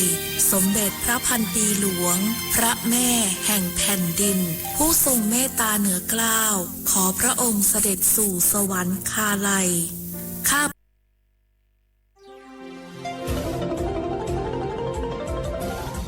วิทยุแห่งประเทศไทยให้ความรู้กู้ความสุข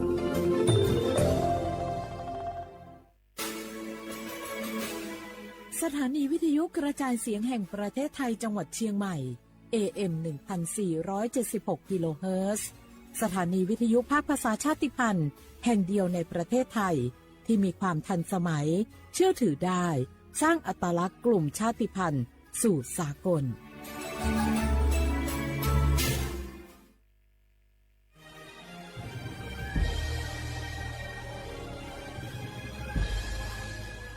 เกิดเป็นคนไทย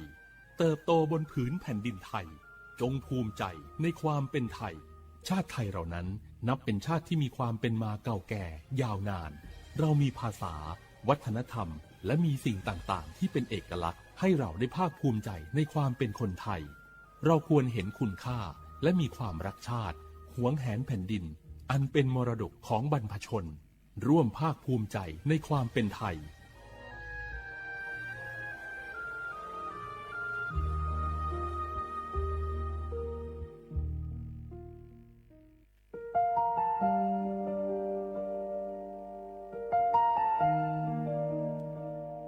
ขอน้อมเกล้าถวายอาลัยสมเด็จพระพันปีหลวงพระแม่แห่งแผ่นดินผู้ทรงเมตตาเหนือเกล้าขอพระองค์เสด็จสู่สวรรคาลัยข้าพระพุทธเจ้าข้าราชการและเจ้าหน้าที่ สถานีวิทยุกระจายเสียงแห่งประเทศไทยจังหวัดเชียงใหม่กรมประชาสัมพันธ์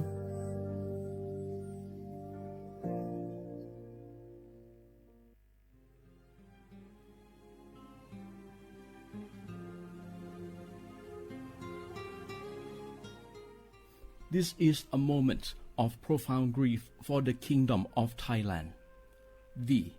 the collective voices of Radio Thailand Chiang Mai, join the Thai nation in mourning the passing of our beloved Queen Martha,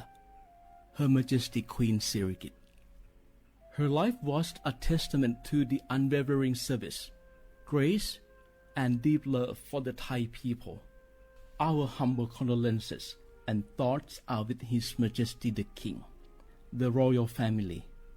and all the Thai people during this deeply sorrowful time. We will remember her forever.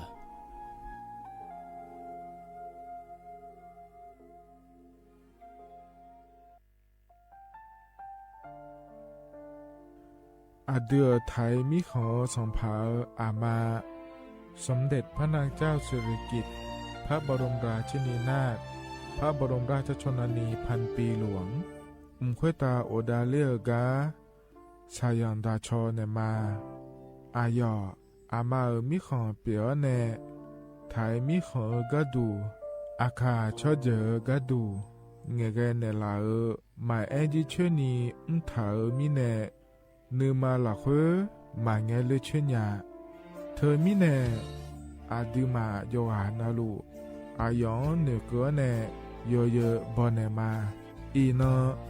อายอมาโดอาดูเนโอเอียเนควยตาโอดาเลมิเนนือมาเนสาวเนวอจอจอยเรญาอาดูมาโยหานาลูอายองนือมาหลักยอจอนาลูเนเกเนโยเยบอชอเนมางามาอาเขาชอเจอโยกานาลู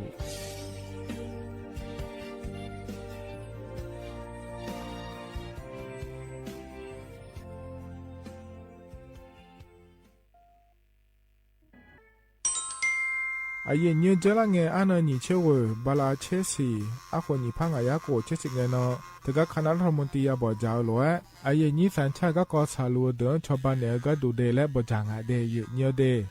เธอก็ย้อมมาตรา17แห่งพระราชบัญญัติคนเข้าเมืองพศ2522และขั้วเธอก็เธอแน่อาเย็นนี้เธอก็ถ่ายมิขอละคุยพ่ออ้อเหลียวว่าเมียนี่จอลาเดอเพราะเนี่ยรอทะเบียนประวัติและขั้วเธอย้อนฉายเยี่ยเดินนะขอเนี่ยเนียวเธอก็อยู่หาก็ดูการขอสถานะคนต่างด้าวเข้าเมืองโดยชอบด้วยกฎหมายและขั้วเธอเดินยาเมเจเดเยเนียวเดเพราะแน่เยเนียวมาตรา7ทวิแห่งพระราชบัญญัติสัญชาติพศ2508อาเยนี้เฮก็ถ่ายมิขอละคุยเดแล้วแน่อาดามงนะอามาเธอกาทะเบียนประวัติบุคคลไม่มีสถานะทางทะเบียนและอ้อเธออาเยนี้สัญชาติสัญญาเมเจเดเยเนียวเดใช่ก็ดูนะขอในกู้เทเมืองละคุยย่อนะเธอก็สำนักบริหารการทะเบียนกรมการปกครองและคุกาสัญญาเมเดยมือยอละคุยนะเยเนียวเธอก็ในอำเภอโยฮันเนโจดัวรอราชการอายามละคุยอันนี้เชื่อบาลาโกซีอาคนนี้พังอายาโกเชื่อขวงเกนีเดเยเนียว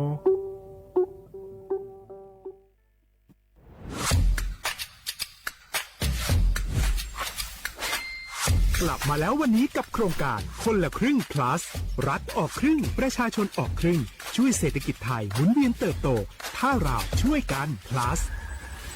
ต่อยอดให้เศรษฐกิจไทยเติบโตอย่างยั่งยืนด้วย5 plus plus ที่ 1 เพิ่มช่วงอายุผู้เข้าร่วมโครงการจาก18ปีเป็น16ปี plus ที่ 2 เพิ่มวงเงินใช้จ่ายจาก150 บาทเป็น200 บาทเพิ่มพลังซื้อของประชาชนเพื่อกระตุ้นการหมุนเวียนในระบบเศรษฐกิจฐานรากลดภาระค่าครองชีพ plus ที่ 3 เพิ่มสิทธิพิเศษด้วยการดูแลผู้ที่อยู่ในระบบภาษีให้ได้รับสิทธิพิเศษมากขึ้นเพื่อสร้างแรงจูงใจให้ทุกคนร่วมอยู่ในระบบอย่างโปร่งใส plus ที่ 4 เพิ่มโอกาสให้นิติบุคคลขนาดเล็กเข้าร่วมได้ให้ธุรกิจเติบโตเป็นกำลังสำคัญของเศรษฐกิจไทย plus ที่ 5 เพิ่มทักษะใหม่เพื่อพัฒนาให้ร้านค้านำความรู้ใหม่ๆ มาช่วยเพิ่มยอดขาย ลดต้นทุน เรียนรู้ เติบโต และปรับตัวไปกับเทคโนโลยีใหม่เพื่อสร้างเศรษฐกิจที่แข็งแกร่งจากคนละครึ่งสู่คนละครึ่ง plus ไม่ว่าจะสั่งข้าวคนละจานชาเขียวคนละแก้วขนมเค้กคนละชิ้นหรือหลายๆชิ้นก็ใช้ส่วนลดได้ทันทีสูงสุดวันละ200 บาทแถมใช้กับฟู้ดเดลิเวอรี่ก็ยังได้สำหรับประชาชนไทยอายุ16 ปีเป็นต้นไปสมัครรับสิทธิ์ผ่านแอปพลิเคชันเป๋าตังวันที่ 20-26 ตุลาคม 2568 สำหรับร้านค้าที่สนใจร่วมโครงการสมัครได้ผ่านแอปถุงเงินวันที่ 15 ตุลาคมถึง 19 ธันวาคม 2568 แล้วเตรียมพร้อมรับลูกค้าจากทั่วประเทศเพราะนี่คือโครงการที่คนไทยทุกคนช่วยกัน plus เพื่อให้เศรษฐกิจไทยโตไปพร้อมกันโครงการคนละครึ่ง plus ดำเนินการภายใต้เป้าหมายที่ชัดเจนของรัฐบาลในความต้องการกระตุ้นเศรษฐกิจลดภาระค่าครองชีพให้ประชาชนและยกระดับศักยภาพผู้ประกอบการไทยให้พร้อมในยุคดิจิทัลโดยยังคงยึดหลักความโปร่งใสตรวจสอบได้และป้องกันการใช้สิทธิที่ผิดวัตถุประสงค์คนละครึ่ง plus เพิ่มพลังเศรษฐกิจไทยพร้อมโตไปด้วยกัน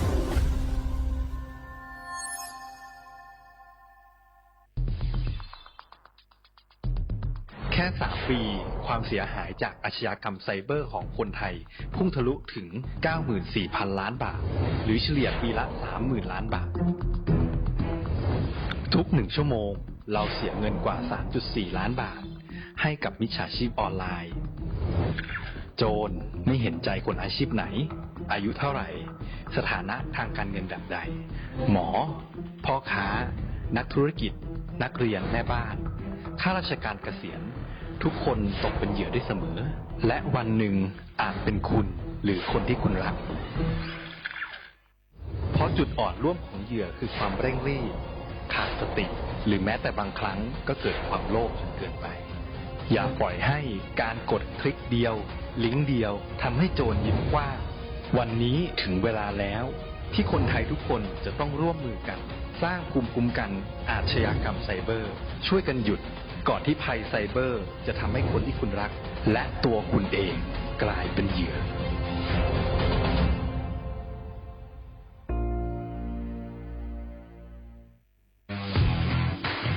รัฐบาลไทยประกาศสงครามสแกมเมอร์รัฐบาลจึงได้ประกาศสงครามกับสแกมเมอร์ในฐานะที่สแกมเมอร์เป็นวาระแห่งชาติและในวันนี้ผมก็ได้ใช้โอกาสนี้มารายงานความคืบหน้าและเน้นย้ำถึงสิ่งที่เราต้องร่วมกันทำต่อไปรัฐบาลได้จัดตั้งคณะกรรมการอำนวยการป้องกันและปราบปรามอาชญากรรมทางเทคโนโลยีขึ้นมาโดยมีผมเป็นประธานด้วยตนเองเพื่อให้ทุกหน่วยงานทำงานไปในทิศทางเดียวกันเราได้มีการลงนามบันทึกความเข้าใจระหว่าง15หน่วยงานหลักทั้งภาครัฐและภาคเอกชนตลอดจนสถาบันการเงินเพื่ออุดช่องโหว่ทางการเงินและตัดเส้นทางเงินของกระบวนการอาชญากรรมเหล่านี้ให้สิ้นซากรวมพลังคนไทยต้านภัยสแกมเมอร์นายอนุทินชาญวีรกูลนายกรัฐมนตรี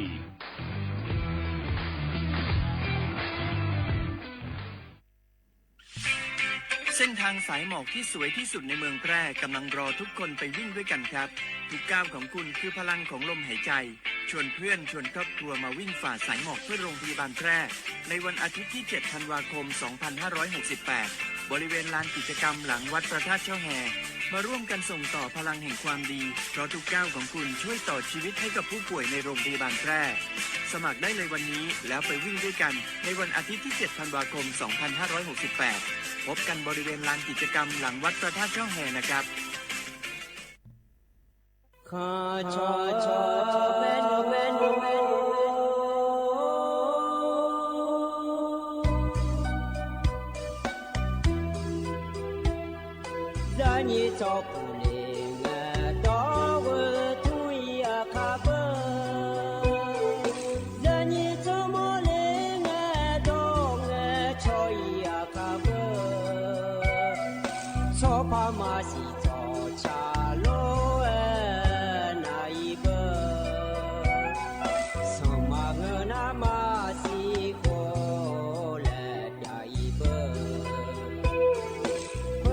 Masila,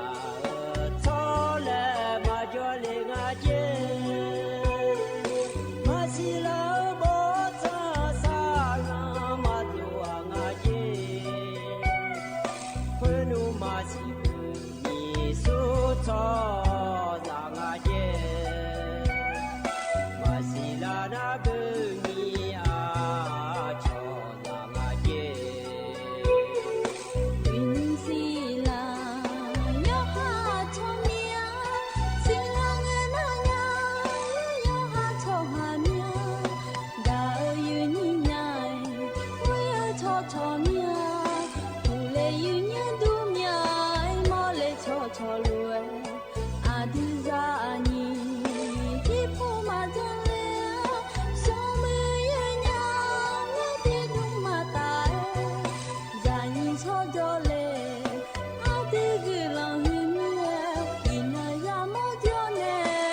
Tabi na lama daw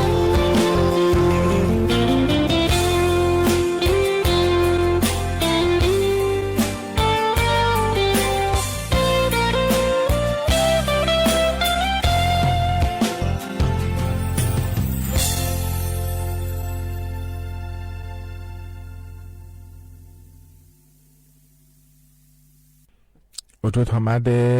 ไอเยนี่มีของยาโยกานาลุเนเยเนียวเยเนียวอินนางลอยนนาลุทอนจ่อโลไอเยนี่มีของยาโยกานาลุเนพยาทอนจ่อเมียเดเยเนียวเดเยเนียวอินนากะดูนาขเนี่ยอเดือไทยมีคนเดนีวานานาอันเนาะฉลางะเดเยเนียวเดอินนาอเดือพระบาทสมเด็จพระเจ้าอยู่หัวรัชกาลที่9เป็นเดือเกออันเนาะข้อเนอลอยเนียวอาดาอันนอเลชาลางาเนยนี้เธอมีเนลอยเนียวราชการป่ากระดูนาขอเนี่ยวานาอินนาเนียงาเดยเนียวเดยนี้เหตุการณ์ราชการป่าหมอกมุ่งดูล้ออบตเทศบาลอำเภอล้อเกษตรอำเภอล้อเกิดการมิฉานาเตียก็กอมลอยเนียวเกิดจ้องหลวงขอเนี่ยอินนามาพองงาเดยเนียวเดโหยาเรานานว่าห้องฉุกเฉินและคูกาหน้าพังหลุมแม่เยเนี่ยอยู่หาเทละชาลาเนี่ยอย่าอีเมียเลยและนาขอเนี่ยโหยานานว่าอินยาแม่เดอะคือเขอโลมันนานโลเฮเจเรานานว่าอินยาแม่เยเนี่ยจิมังงาเดขออยู่ก็อยู่นานว่าพี่แถงาเยเนี่ยอินนาขอนี่ทกาอยู่หืออันชาลาหลวะเกิดนาขอนี่เดียวพระบาทสมเด็จพระเจ้าอยู่หัวรัชกาลที่9เยเนี่ยอินาอายุได้เลยอันเนาะชาลางานในนี้น่ายอดเดลูแงรอยสัมภาเกินเนี่ยเดือถ่ายมีของฮอลดาลูแงรอยเนี่ยอยู่แม่ดีช่วยเนี่ยอยู่เนี่ยเดือถ่ายช่วยหาก็ดูเดือตาก็ดูเดืออาคาช่วยเจอก็ดูรอยเนี่ยคงกายมีเจจโลลาเนี่ยดาซาดาลาลอเอาไว้อภาจิเนี่ยเดียเนี่ยเดแม่เนี่ยเดือถ่ายช่วยหาเดือตาช่วยมือดาลาเนี่ยก็ดูรอมันจะสะดวกป่ะแม่มันจะขอต่อป่ะแม่รอเลยนี่อยู่กันนะรู้รอสิญญาแม่เนี่ยจะไม่ได้อยู่กันแล้วมั้งช่วยเลยละคุยเนี่ยเราอยู่กันนะรู้อยู่กันแล้วนึกมาละคุยเดือดท้ายเนี่ยรอจะรู้แม่เนี่ยจะไม่ได้รอเนี่ยอินนาอยู่คืออันนั้นฉลาดรู้สัมผัสยุ่งหัวป้ารอเนี่ยยุ่งมาเดือดพระบาทสมเด็จพระเจ้าอยู่หัวรอเนี่ยเขาในยาเดือดอยู่กันนะรู้กลองซาชอในยามแม่เดยเนียวเดไงเนาะก็ดูหัวล้วนนะอันนั้นชาลามีแน่ลอยเนียวงมาดูอายาจังฐานในบิดามาเนี่ยมีน้องหัวน้อในมาเดยเนียวเดเดี๋ยวไงอันนั้นซุ่มอันนั้นมีน้องเขาในหัวน้อลอยเนียวเธออยากสิก็อยากจะมีแน่รอมายาถอนจ่าก็จะในรออายาจังฐานในบิดาอย่ามาอินเนาะที่เนาะเขาในอาคารที่2เขาในชอบแผลโกนเนาะจ้าเนาะพักเกล่ามีเนี่ยรอเยเนี่ยวันนั้นอันนั้นพัชลามีเนี่ยอายาจันฐานเนี่ยแล้วพระบิดายามาอายเนี่ยรอ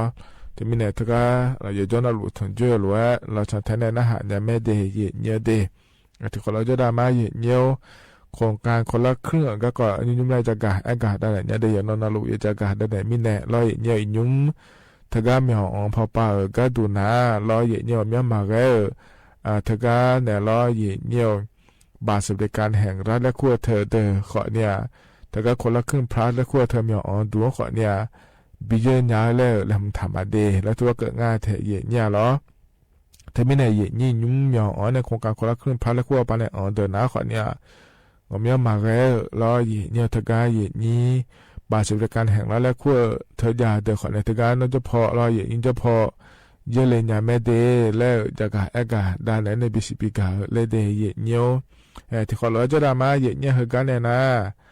อายุเนี่ยอันนั้นจะไม่จักการดันเนี่ยมาเดยเนี่ยเดยินเหกันเยเนี่ยทองเจ้าเดียวอาคาอันนั้นเยเนี่ยยินน้ำมีที่นั่งฉลางเดยเนี่ยเดบลาสีน่าขอเนี่ยเช่นนี้สิอาโคน่าเสที่ขอเดยเนี่ยไทยอันนั้นอินาวันศุกร์ละอันนั้นอันนั้นบลาสี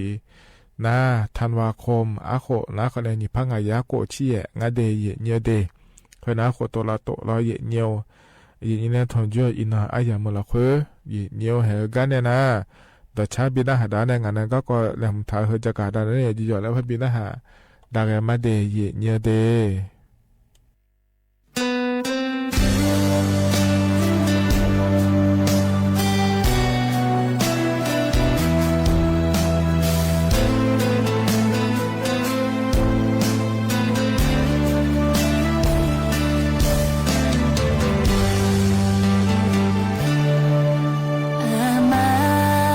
มาจงมี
因为这个当然呢，不是比个研究个样爬个研究这个用嘛，就是个么，那么是了，มิจฉาชีพ不管是了有咩多，有么子ยาวงานในเนี่ยขวาเนี่ยเกินหน้าเดือเราไม่ซื้อละเด้อแล้วเกินงานเราเนี่ยเธอออนไลน์ปะเนี่ยไม่ซื้อละมาอีกคนเกินเนี่ยแล้วก็ไม่ซื้อละสุดาละจ่ายเด้อมาเราเนี่ย有咩子ยางานในเนี่ยขอในอินยุมนาเราอีกครั้งก็ในเล็กก็มาสานี่ออนไลน์ปะเนี่ยที่เหตุแต่เย็นนี่ได้ไงช้อนในสุดาละจ่ายเด้อขอนี่ยามอย่างที่จะเรายามหัวแม่เขาก็รอเย็นเนี่ยอยากจะการอากาศด้านนั้นอีน้องก็ขอเนี่ยหัวเราจังหลูเนี่ยสุดาละจ่ายเด้เย็นเนี่ยเด้ที่อาณาธิบายมาจากแล้วเนี่ยที่ยี่เรานี่ยิ่งหลายเรางานลามเชื่อลามนี่เชื่อลามส่งเชื่อลามขอเนี่ยสมบีเย็นเนี่ยเธอมีเนี่ยเราเห็นก็อาทิตย์ตัวจะกะด้านเนี่ยมันเนี่ยเด้เย็นเนี่ยเด้หัวเราละจังเด้เราเนี่ยเย็นเนี่ยเจริญไงอยากก็หัวมาสิเราเย็นก็ปังเงยจ้องลานเนี่ยเด้ยมือภายในหาเดแล้วเราตะก้าดันโนก้ามุดตัวปานเนี่ยเงี้ยชอลายเดแล้วเงี้ยดันโนแล้วยิงดันโนเดือนนักเงี้ยชอเลี้ยแล้วเธอในน้อยยุ่งหัวเราจะบอกยังไงเดแล้วมาเสียเราเงี้ยเงี้ยชอลายจ้องไงเจเงี้ยเรานักหัวปานเนี่ยเราเงี้ยตะก้าเธอว่าเงี้ยชอลายเนี่ยเงี้ยเราย่อหัวเราจะปังไงเดแล้วเอล่านะถ้าจังเลเจเดย์เยอะเดย์นั่นถือว่าดันโอถือว่าเงี้ยช่องลาละล้อ ช้อนถ่ายเนี่ยเดแล้วพระลานามาจะหัวมาจะเราเนี่ยยดื้อมาพยาซ้อนเนี่ยพยาชั้นเนี่ยงานจะเดย์เนี่ยเดย์เธอเดือยแล้วไม่ซื้อยาผายแล้วงานเนี่ยนี่เราที่อานาแล้วเธอเนี่ยเขารู้ว่าก็มาโหมีเนี่ยมากาโหมีเนี่ยเราเนี่ยดานงเงี้ยฉลายเลยแล้วเนี่ยให้ยุ่งพันหาเดน้อยยังให้หัวจะหมอจังอาเดงานเนี่ยเรามาจังนานาเนาะขอยังอิงอาเดสดาบิติงอาเดแล้วมาเสียเรานักเอาปานเนี่ยเล่านะเทียนากูมีเนี่ยเราเนี่ยดานงเนี่ยเราถ้าก็เธอพอเนี่ยเราเกิดจริงอ่ะเจี๊ยเนี่ยเราน่าเราเนี่ยแห่เนาะมาจังบ่อนะแล้วเราเนี่ยเนาะบางทีเธอเราเลยนี่แห่เงาฮัลโหลด้วยบีอันเลยเดย์แล้วออนไลน์เขาปานเนี่ยมาเสียเลยเนี่ยเธอไลน์เขาปานเนี่ยชอนเนี่ยรู้แล้วมาเสียเลยเนี่ยคนละพจงอ่ะเธอเนี่ยเราเนี่ยไม่ซื้อลาเธอเดย์เนี่ยเดย์ดันโนมาเดย์แล้วเนี่ยเราเนี่ยน้อยจะบ่น้อยจะบ่เฮ้ยอย่างงั้นเดย์แล้วแห่น้องชอบบ้าก็ดูเดย์แล้วน้องมาเนี่ยมาจังบ่อนะแล้วยังกันอะไรเนี่ยน้องชอบบ้าก็ดูเดย์แล้วเฮ้ยก็ไลน์เขาปานเนี่ยที่พวกเราชอบทานเนี่ยไลน์เขาปานเนี่ยชอบมาเดย์แล้วทุกอะไรงั้นเจเนี่ยเจลังเนี่ยอย่างนี้ยอมยากาฮัลโหลเรื่องสุราก็จังเลยเนี่ยเราเนี่ยลาเอาไปในตอนนั้นบิชอบก็ดูเดลชอชอเนี่ยเราเนี่ยนั่นแหละพอไปในพังเงชอเนี่ยละเราเนี่ยเห็นน้องชอบก็ดูน้องมาบีบองก็ดูแล้วเราเลยนี้เอกสารเฮ้ยงานเนี่ยรู้เฮ้ยก็ลาไปในที่พอบินเนี่ยละเซ่เลยลาจงอาเจเนี่ยเราลาจงอาเจเดียเดี๋ยวน่าเทียนน่าจังเลยไม่ได้รู้ดูไม่จังเลยพังเงเนี่ยเจเฮ้ยก็เดินน่าเราเนี่ย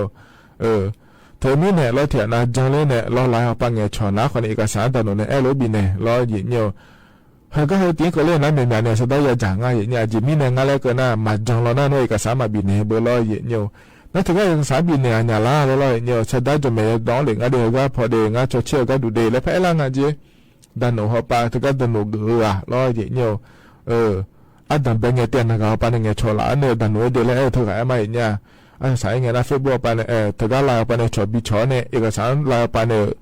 ยบินเนี่ยแล้วสายเงี้ยนะคนเนี่ยธนาคารบัญชีเธอร้อยเนี่ยบินเนี่ยจีนะธนาคารพอไปสตาร์ทแห่งง่ายพอน้องชาวบ้านก็ดูเดแล้วเราบัญชีชดเชยของงานเดสตาร์ทเดี๋ยวชดเชยของงานเดก็ที่ปวดน้องเลยเซ่แล้วงานจีเนี่ยเนาะคืออายุสื่อแล้วก็มาเงี้ยเนี่ยเนาะยอมยาปกยอมยาละเราเนี่ยโฮโลไม่สิบิเซียเนี่ยโฮโลสตาร์บิราจ่ายอมอย่างนี้จ้องอาเดียเนี่ยขอเนี่ยอินนังเกอขอนี่แล้วเนี่ยยันนอนนะหลุดหัวก็กอดจากการการหัวก็กอดจากงานเจแล้วพระขอเนี่ยมากาเกิดที่จ้อก็กอให้เธอมาชันแท้เดือขอนี้จ้อแล้วรอเนี่ยเธอมีเนี่ยแล้วเลยเนี่ยไม่สิบิเซนเนี่ยสตาร์บิลาจ่ายอมอย่างเนี่ยจ้องอาเจเดียเนี่ยเดที่อาณาจะขอตัวไปยดื้อไหมเนี่ยที่นั่งใช้ที่นั่งสตาร์อาวุธเมื่อใช้ในโปเนี่ยแล้วเนี่ยขอเนี่ยหัวรู้ว่าไม่ซื้อลาโดยจ้องอาเจแล้วเธอเราก็ก่อนมีของให้เธออยู่ว่าเปลี่ยนดาราก็เจแล้วเราก็ชอบข่าวแล้วพวกอะไรนี้ที่จ้อยมาชันแท้แล้วจะขอตัวไปแต่ละเจมิเนี่ยที่นั่งก็ลังเงยยูฮานาการแล้วเงยชอบหลังเงยให้ดานโอเดแล้วเราเนี่ยน้องให้เธอจะบอกจะงานเจแล้วอะไรเนี่ยเราเลยนี่ชุกุยงาเธอเราเนี่ยน้องจะขอตัวแต่ละเจเนี่ยก็ก่อนให้มาชันแท้ไม่ได้เราเนี่ยมีของเจก็ก่อนเจก็เลยงานแล้วมาสิญญาไม่ได้เราเลยนี่ดันงานเจเลยดันว่าเจเลยเนี่ยจังเลยเนี่ยลาปาโลชอเนี่ยน้องชอบบ้าโดนโลจะดามาเดเลยอะไรเนี่ยละลาปาชอเนี่ยชอนให้เราก็จีเนี่ยจะใช้เงินสดสมจีซอยเราเนี่ยถึงมีเนี่ยเราเลยนี่อินนั่งก็ขอเนี่ยหัวเรายามโมมีเนี่ยเราเนี่ยไอ้เนี่ยยาวน่ารู้ว่าเราอยากการนะขอเนี่ยยังเนี่ยพายหัวเราไอ้เนี่ยนักงานชอเนี่ยดันว่าเดเฮ้ยเขาจะมังเดหัวเราชอบบ้านเนี่ยมาเดเลยอะไรนะถ้าจังเลยเดไอ้เนี่ยเดแล้วเราเนี่ยจะกาด่าเนี่ยบิสิบิกาเลยเดเนี่ยขณะเดียวกันเราเฮก็ยินเนี่ยทางจ้าไอ้ยามเฮเราคุยแล้วจะกาด่าเนี่ยบิสิบิกาเดเนี่ยไอ้เนี่ยเฮก็มีมั่วดูสถานีวิทยุกระจายเสียงแห่งประเทศไทยจังหวัดเชียงใหม่พอปาล้อเนี่ยก็เฮก็บิมั่วก็ดูเกิดมาจะเดเนี่ยเดเฮก็เฮนะขอเนี่ยลูกจ้างเหมาบริการและคู่งานเนี่ยเฮก็บิมั่วก็ดูนะขอเนี่ยพนักงานกระจายเสียงภาษาท้องถิ่นภาษาอาขาและงานเดเนี่ยที่อาเกิดมาเจเนี่ยรอบาลาชีเพบินเนก็ดูนะที่เสียงที่มือที่ผ้าบะบินมาเจเนี่ยเฮก็มีมั่วก็ดูนะขอเนี่ยเฮอาเดืออาคาดอยังเหยียงานเนี่ยนี่มาข้อปะล้อเนี่ย ชมดองเลยญากานะอาลีขอดองเลยญาอับบุขอชมดองเลยญาไม่เดถ่ายช่อหาต่างชาติไทยจางกันเนอาโคนี่เชื่อขอเนลาตาพอปะเดยเนียวนัทกาชมดองเลยญาเดินนะขอเนี่ยมองหัวในลาตาปะกมาเจรออาคาดอสิญญารอสิญญาเธอนะขอเนี่ยเงียญานะหาญาโบญากุญาเดยเนียวอันอายามชมยอดองเลยญากะดูนะขอนี่อินุมเนอันเชโกบาลาเชนิสีอาโคนี่พังอายาโกเชียงกนี่เฮกาลาชกาอันอายามละควยเดยเนียวเดชมยอดองเลยมาเลและนะขอนี่เธอยอฮาอาบามาขอทอสบอาดาจอสำเนาบัตรประจำตัวประชาชนสำเนาทะเบียนบ้านเฮาในใบรับรองแพทย์และขั้วเถื่อและในเอเดยเนียวเดเฮกามยองอ้วนตัวปาชมยาสวดองเลงาเลจาโดเหลียวเธอนาอันเชโกบาลาชินีสีอาโคนิพังอายาโกเชียงนจาโดเลมาเจเดยเนียวเดเฮกามยองอ้วนตัวเว็บไซต์อปาเนเยเนียนัทกาชอเชโดในยากานาอันเชสีบาลาชินีสีอาโคนิพังอายาโกเชียอุสอนาลีลาทิเกเฮกาเมียวมัวดวนตจาบิบิเลมาเจเดยเนียวเด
你不叫啊，俺爱跟毛城啊，东爱头爱不干了爱不干，东爱爱嘛独立干了，就节目苦头嘛独立了，爱不好老不知道了。那个呢，那东东呀，俺东东在嘞爱东东啊，俺嘛苦中了，有好多有好面呢，有好多有好差，有好多有好硬面了，所以呢，路面不，还有提前苦干呢，苦扒了苦白了。后来个家狗来家里，哎，就看了伊，就读了伊，来后来我俺当的做了这个嘛做了个，那你们呢不吃木头呢？因为后面带我家呢，我不吃木呢，我也搞的呢，有个俺来是，就在去节目呢，对，就是讲呢，我们不都没喝起来。ما خدشه له کوبا لوگوا ما خدشه بوله که ما خدشه بوله ما خدشه بلا له کوده چی دوجا چی دوجا میگم نه بابا لوگو نه ما دم بلا ما دم کوتی ده ما خدشه بلا له کوده نه امینه گا بگم آو یوها دو یوها مینه آو نه لوگو تو چان ده تو چاس دو لده تو那不那出牌了呀，我呢，出牌了哪来？那我不那刀那刀来了，啥子刀来了？我那不那那不地干不了。那你家呢，在屋头，在屋来后头，我不那在屋来空啊，在屋来了，那在吃了空啊呢？我没不那在吃啊了，那嘛那在屋来空啊，我不你呢？那老没过，在吃来都苦啊。我不头喝杯呢，喝杯，来后头呢，老没过一杯呢，一杯，哎啦，我不喝了呢，老没过一来都没，喝杯，一杯都没了，我说呢，可能啊皮帮苦哎，哦，我不那啊皮我来苦啊皮苦了。ana lumi duna amamo na abolo kuna lumi dua adamo na ko a luku ka konya ulo guna a lete ko a lianga a luku abuwa a lete ko a luku na ana lumi dua adalu ama lete ko ulo ko ho ana ulo guta ulo如我的话的，你把去把了如我的话，那个如我的话，那俺如我的话，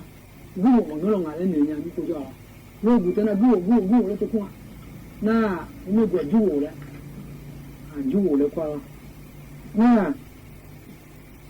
我骨头阿米，来苦干，人家骨头阿米的话，阿米了，还有嘛呢？苦多长啊？那阿米的，那阿米的苦多个角度，那个阿米的苦啊，叫咩？那我姑那阿米的么过了，阿米的苦的阿米是吧？那哎，那哎个那，我姑哎，那哎，哎来等等啊，那路过，来等啊，不弄来嘛，哎来哎个嘛，我姑那哎，哦，来我们啊。我们路面不那了，那他都还起码过头个，我姑那不得起码，里得有喊的，我姑有哈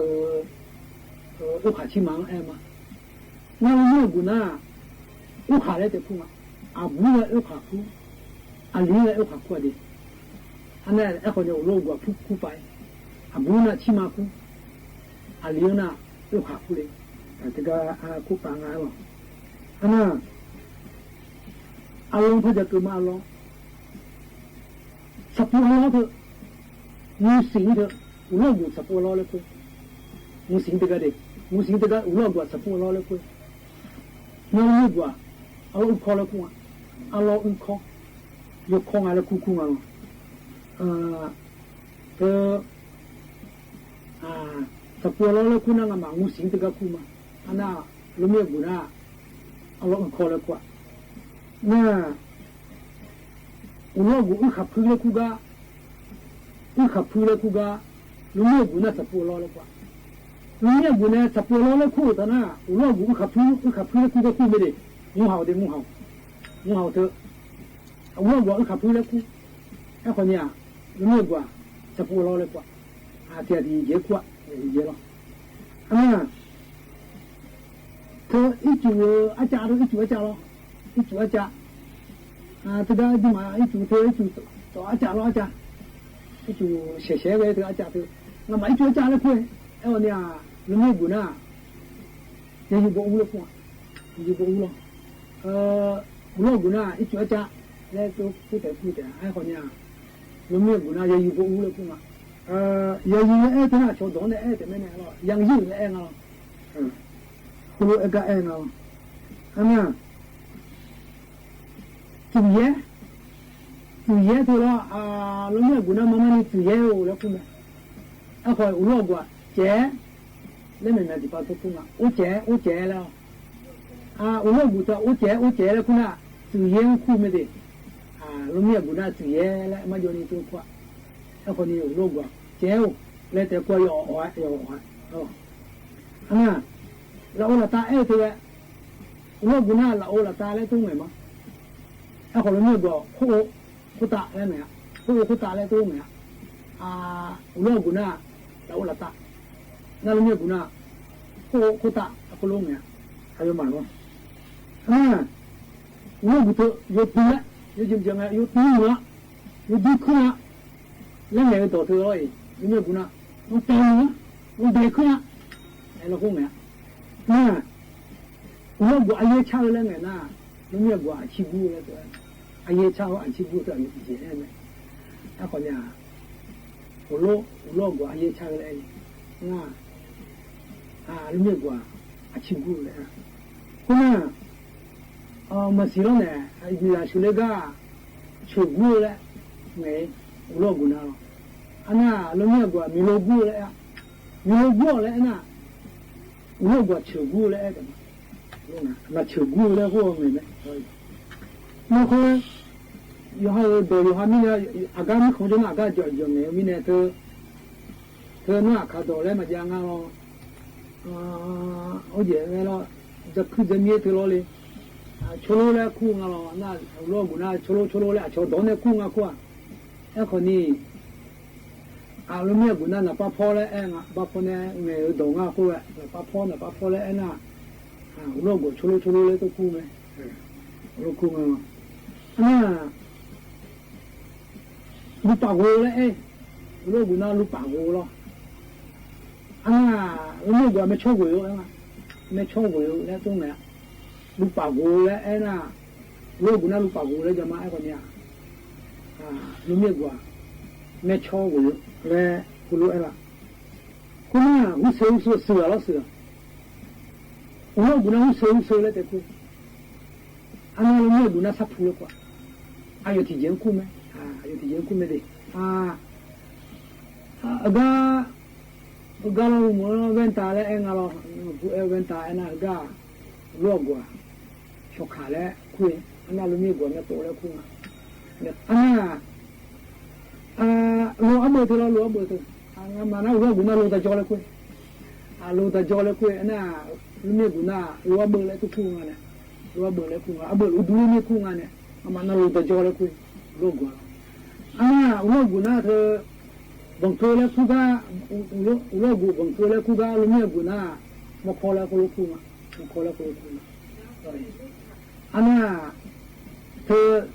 mo khode ga logo ji mo khode le mo khotong le to nga lu me guna da bude la ko ko ne bu na ma ne ku ne so me ga je ko tu me ga je cha de nga lo哎，可你妈妈你那用阿爹看到呢，哎，妈妈都到头那，后来不放下来也哎阿爸嘞也哎我可头个哎，等那阿爸年嘞哎那把西年了把年了来个包啊了，你说白头阿爹看到怕估价头阿爹那苦嘛叫的，阿爹那苦嘛叫的，怕哎年嘛个，阿看的天龙个比如嘛，阿爹那么苦个的，阿爹嘛呢么苦了的。你们后面都有几了？你说出来，他比干嘛？都不拿了。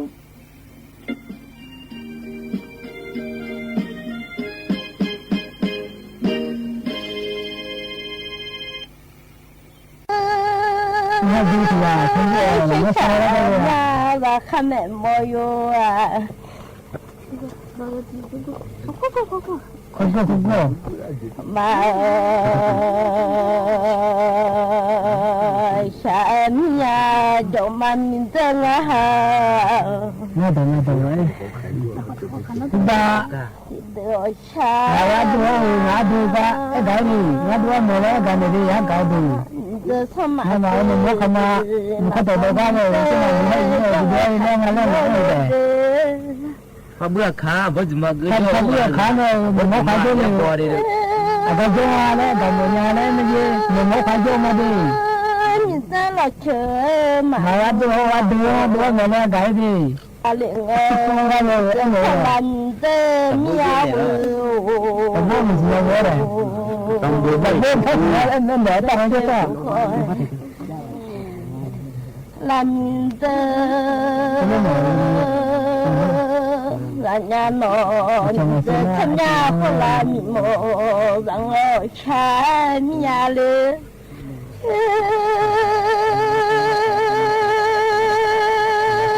như ta không mà được mà bỏ thì gì nó mà bỏ lo chơi thì gì nhau nó mà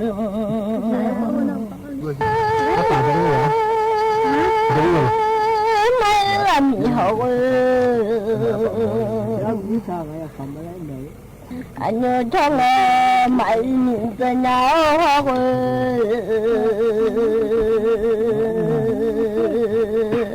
nhớ khát sợ và lên khá lo rảnh đã mà khá ngày mãi chưa đâu lo mặn ra nhau như thu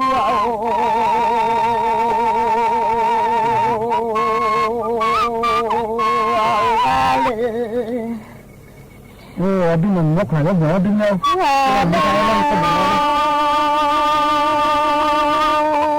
cho mà mi tên ha thì ra ở cha nhà đê kalau mình sudah makan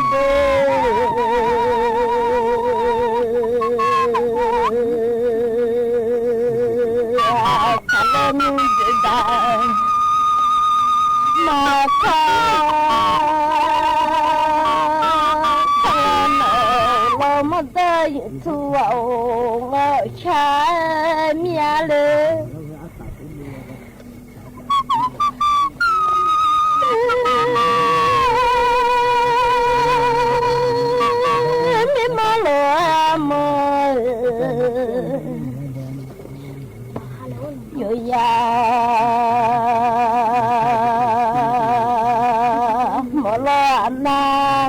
không mà lo ai cho gì vậy mà lo nó kalau nun dama ka proka te mana le mawo lo manta YouTube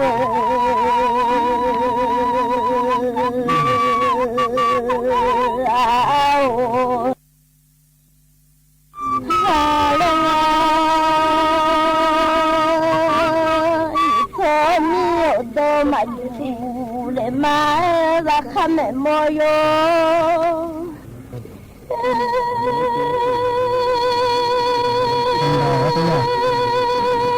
ni mà lo mà bà bố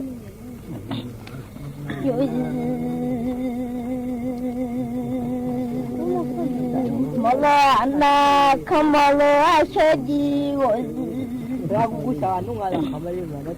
mà bên kalau đã mà khá ngale cho đã khá po khá thế mà na lên đi đê Olo mata yutua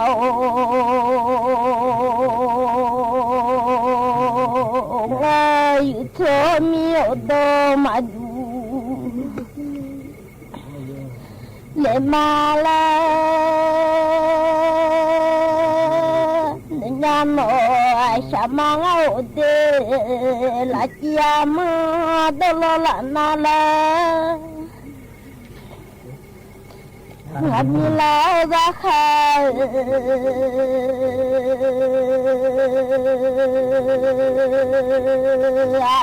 Ashado La no dada ma kapo kate mana Niga shepo shete na malan jade Vashani ashe Pashate Namo lo mata yutua Yutua doma Niga chanu zakha bado Juma shaji ama no hati Ba she tamalo do ba ja shamalo mala tho za khane moyo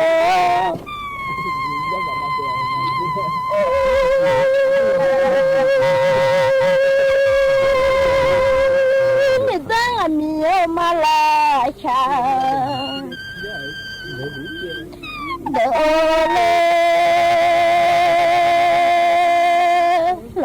Ama no hati de ga no chichana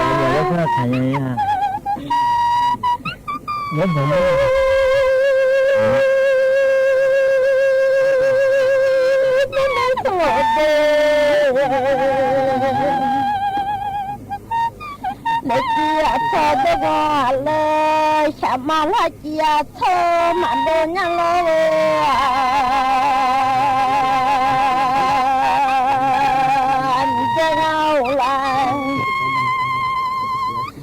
Yato Madonna no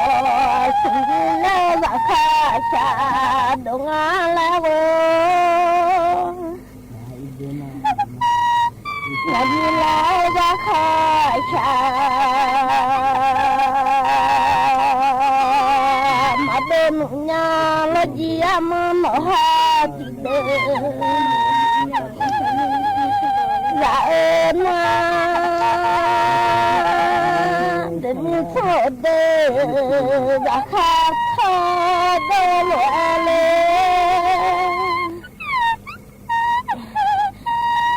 Zakata Dolomu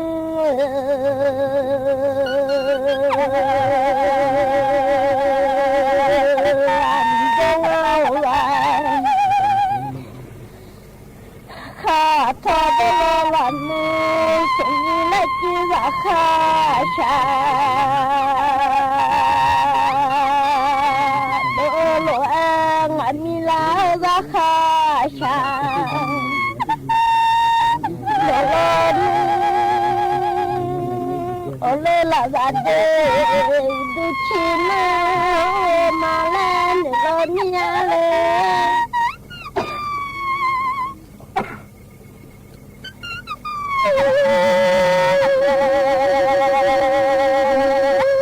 Samila jiyo zakha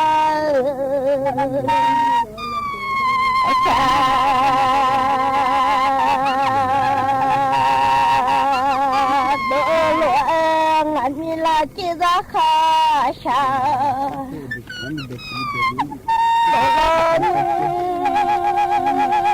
Ole lande uduchiyo malan nyano jamani deng hati do da shanale zakhan lenu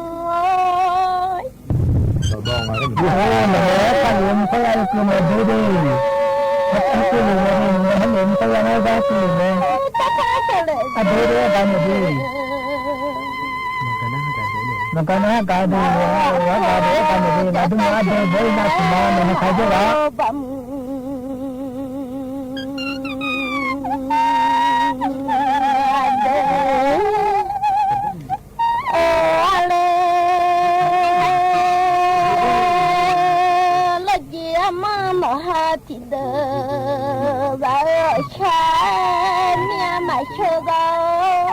Ibu nya buat nak cerita dia berada di dalam.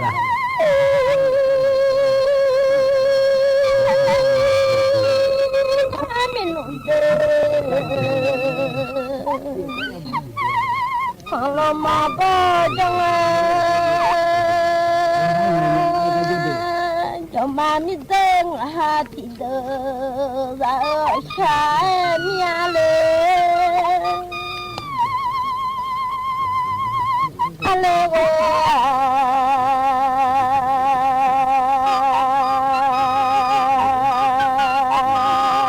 ande mama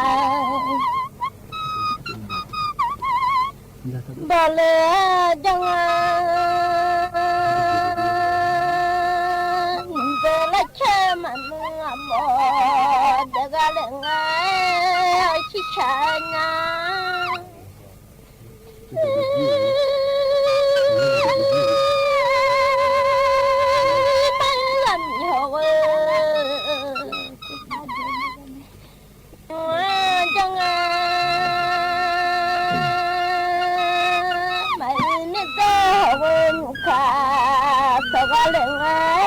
kisahnya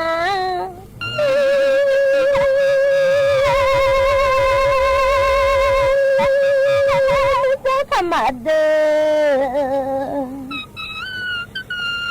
mabam jadinya la cuma nunyan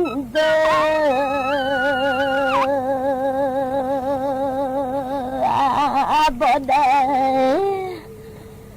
ถูกต้องโปร่งใสและกล้าปกป้องความจริงเริ่มต้นความซื่อสัตย์จากเรื่องเด็กๆเด็กไทยไม่โกงใครและไม่ให้ใครโกงนายกรัฐมนตรีทำบุญตักบาตรถวายพระราชกุศลเนื่องในวันคล้ายวันพระบรมราชสมภพพระบาทสมเด็จพระบรมชนกาธิเบศรมหาภูมิพลอดุลยเดชมหาราชบรมนาถบพิตร 5 ธันวาคม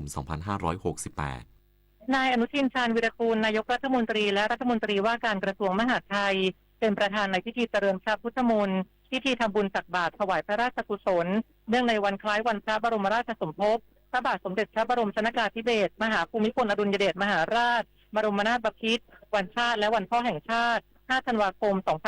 2568 ณ ท้องสนามหลวงโดยมีภริยาคณะรัฐมนตรีและข้าราชการจากหน่วยงานเข้าร่วมนายกรัฐมนตรีได้ถวายผ้าไตรและเครื่องทยธรรมแด่พระสงฆ์ทรงสมณศักดิ์รวม10 รูปพร้อมถวายความเคารพเบื้องหน้าพระบรมฉายาลักษณ์พระบาทสมเด็จพระบรมชนกาธิเบศรมหาภูมิพลอดุลยเดชมหาราชบรมนาถบพิตรจากนั้นนายกรัฐมนตรีและภริยาพร้อมด้วยผู้แทนจากหน่วยงานราชการร่วมตักบาตรพระสงฆ์รวม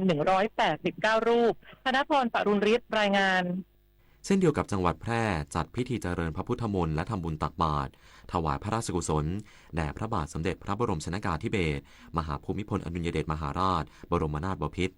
ที่ศูนย์ประชุมและแสดงศิลปวัฒนธรรมล้านนาตะวันออกและกลุ่มประเทศ GMS ตำบลทุ่งโฮงอำเภอเมืองแพร่จังหวัดแพร่นายสมชัยเลิศประสิทธิพันธ์ผู้ว่าราชการจังหวัดแพร่เป็นประธานนำข้าราชการพนักงานรัฐวิสาหกิจและประชาชนทุกหมู่เหล่าประกอบพิธีเจริญพระพุทธมนต์และทำบุญตักบาตรถวายพระราชกุศลและพิธีวางพานพุ่มดอกไม้ถวายราชสักการะเนื่องในวันคล้ายวันพระบรมราชสมภพพระบาทสมเด็จพระบรมชนกาธิเบศรมหาภูมิพลอดุลยเดชมหาราชบรมนาถบพิตรวันชาติและวันพ่อแห่งชาติ 5 ธันวาคม 2568 โดยประธานในพิธีได้นำจุดธูปเทียนบูชาพระรัตนตรัยจุดธูปเทียนเครื่องทองน้อยหน้าพระบรมฉายาลักษณ์พระบาทสมเด็จพระบรมชนกาธิเบศรมหาภูมิพลอดุลยเดชมหาราชบรมนาถบพิตรจากนั้นพระสงฆ์เจริญพระพุทธมนต์ประธานและข้าราชการชั้นผู้ใหญ่ถวายเครื่องไทยธรรมและทอดผ้าไตรจากนั้นผู้ร่วมพิธีจึงร่วมกันทำบุญตักบาตรพระสงฆ์และสามเณรในเวลาต่อมาผู้ว่าราชการจังหวัดแพร่เป็นประธานนำผู้แทนส่วนราชการหน่วยงานรัฐวิสาหกิจภาคเอกชนและประชาชนวางพานพุ่มดอกไม้ถวายราชสักการะเบื้องหน้าพระบรมฉายาลักษณ์พระบาทสมเด็จพระบรมชนกาธิเบศรมหาภูมิพลอดุลยเดชมหาราชบรมนาถบพิตรและนำกล่าวน้อมรำลึกในพระมหากรุณาธิคุณเพื่อแสดงออกถึงความจงรักภักดีและสำนึกในพระมหากรุณาธิคุณของพระองค์ที่มีต่อปวงชนชาวไทยธนชัย สุวรรณากาศ สวท.แพร่รายงานด้านอำเภอแม่ระมาดจังหวัดตากจัดกิจกรรมจิตอาสาพระราชทานเนื่องในวันคล้ายวันพระบรมราชสมภพของพระบาทสมเด็จพระบรมชนกาธิเบศรมหาภูมิพลอดุลยเดชมหาราชบรมนาถบพิตร นายชัยยศธรรมชาติปลัดอำเภอหัวหน้ากลุ่มงานบริหารงานปกครองเป็นประธานในพิธีเปิดกิจกรรมจิตอาสาพระราชทานเนื่องในโอกาสวันคล้ายวันพระบรมราชสมภพของพระบาทสมเด็จพระบรมชนกาธิเบศรมหาภูมิพลอดุลยเดชมหาราชบรมนาถบพิตร 5 ธันวาคม 2568 โดยมีเทศบาลตำบลแม่เจาเราเป็นเจ้าภาพหลักในการจัดกิจกรรมจิตอาสาร่วมกับส่วนราชการทหารตำรวจองค์กรปกครองส่วนท้องถิ่นและประชาชนจิตอาสาพระราชทานดำเนินกิจกรรมทำความสะอาดปรับปรุงภูมิทัศน์ณบริเวณตลาดสดเทศบาลตำบลแม่เจาเรากิจกรรมดังกล่าวจัดขึ้นเพื่อร่วมกันแสดงออกถึงความจงรักภักดีและน้อมรำลึกในพระมหากรุณาธิคุณอันหาที่สุดมิได้ของพระบาทสมเด็จพระบรมชนกาธิเบศรมหาภูมิพลอดุลยเดชมหาราชบรมนาถบพิตรในการนี้มีจิตอาสาพระราชทานเข้าร่วมกิจกรรมทั้งสิ้น300คนดิเรกปินตาแก้วสวทแม่สอดรายงานจบข่าวอานนท์นันตะสุคนอ่านรับฟังข่าวครั้งต่อไปเวลา 10 นาฬิกาติดตามข่าวที่นำเสนอไปแล้วได้ที่ www.thainews.prd.go.th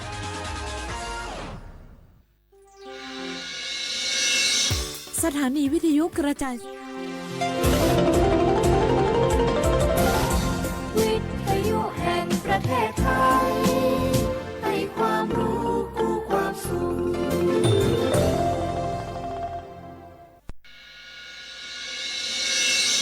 สถานีวิทยุกระจายเสียงแห่งประเทศไทยจังหวัดเชียงใหม่ AM 1476 กิโลเฮิรตซ์สถานีวิทยุภาคภาษาชาติพันธุ์แห่งเดียวในประเทศไทยที่มีความทันสมัยเชื่อถือได้สร้างอัตลักษณ์กลุ่มชาติพันธุ์สู่สากล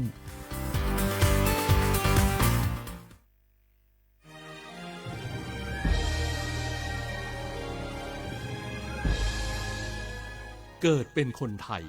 เติบโตบนผืนแผ่นดินไทยจงภูมิใจในความเป็นไทยชาติไทยเรานั้นนับเป็นชาติที่มีความเป็นมาเก่าแก่ยาวนานเรามีภาษา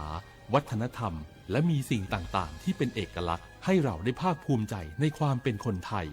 เราควรเห็นคุณค่าและมีความรักชาติหวงแหนแผ่นดินอันเป็นมรดกของบรรพชน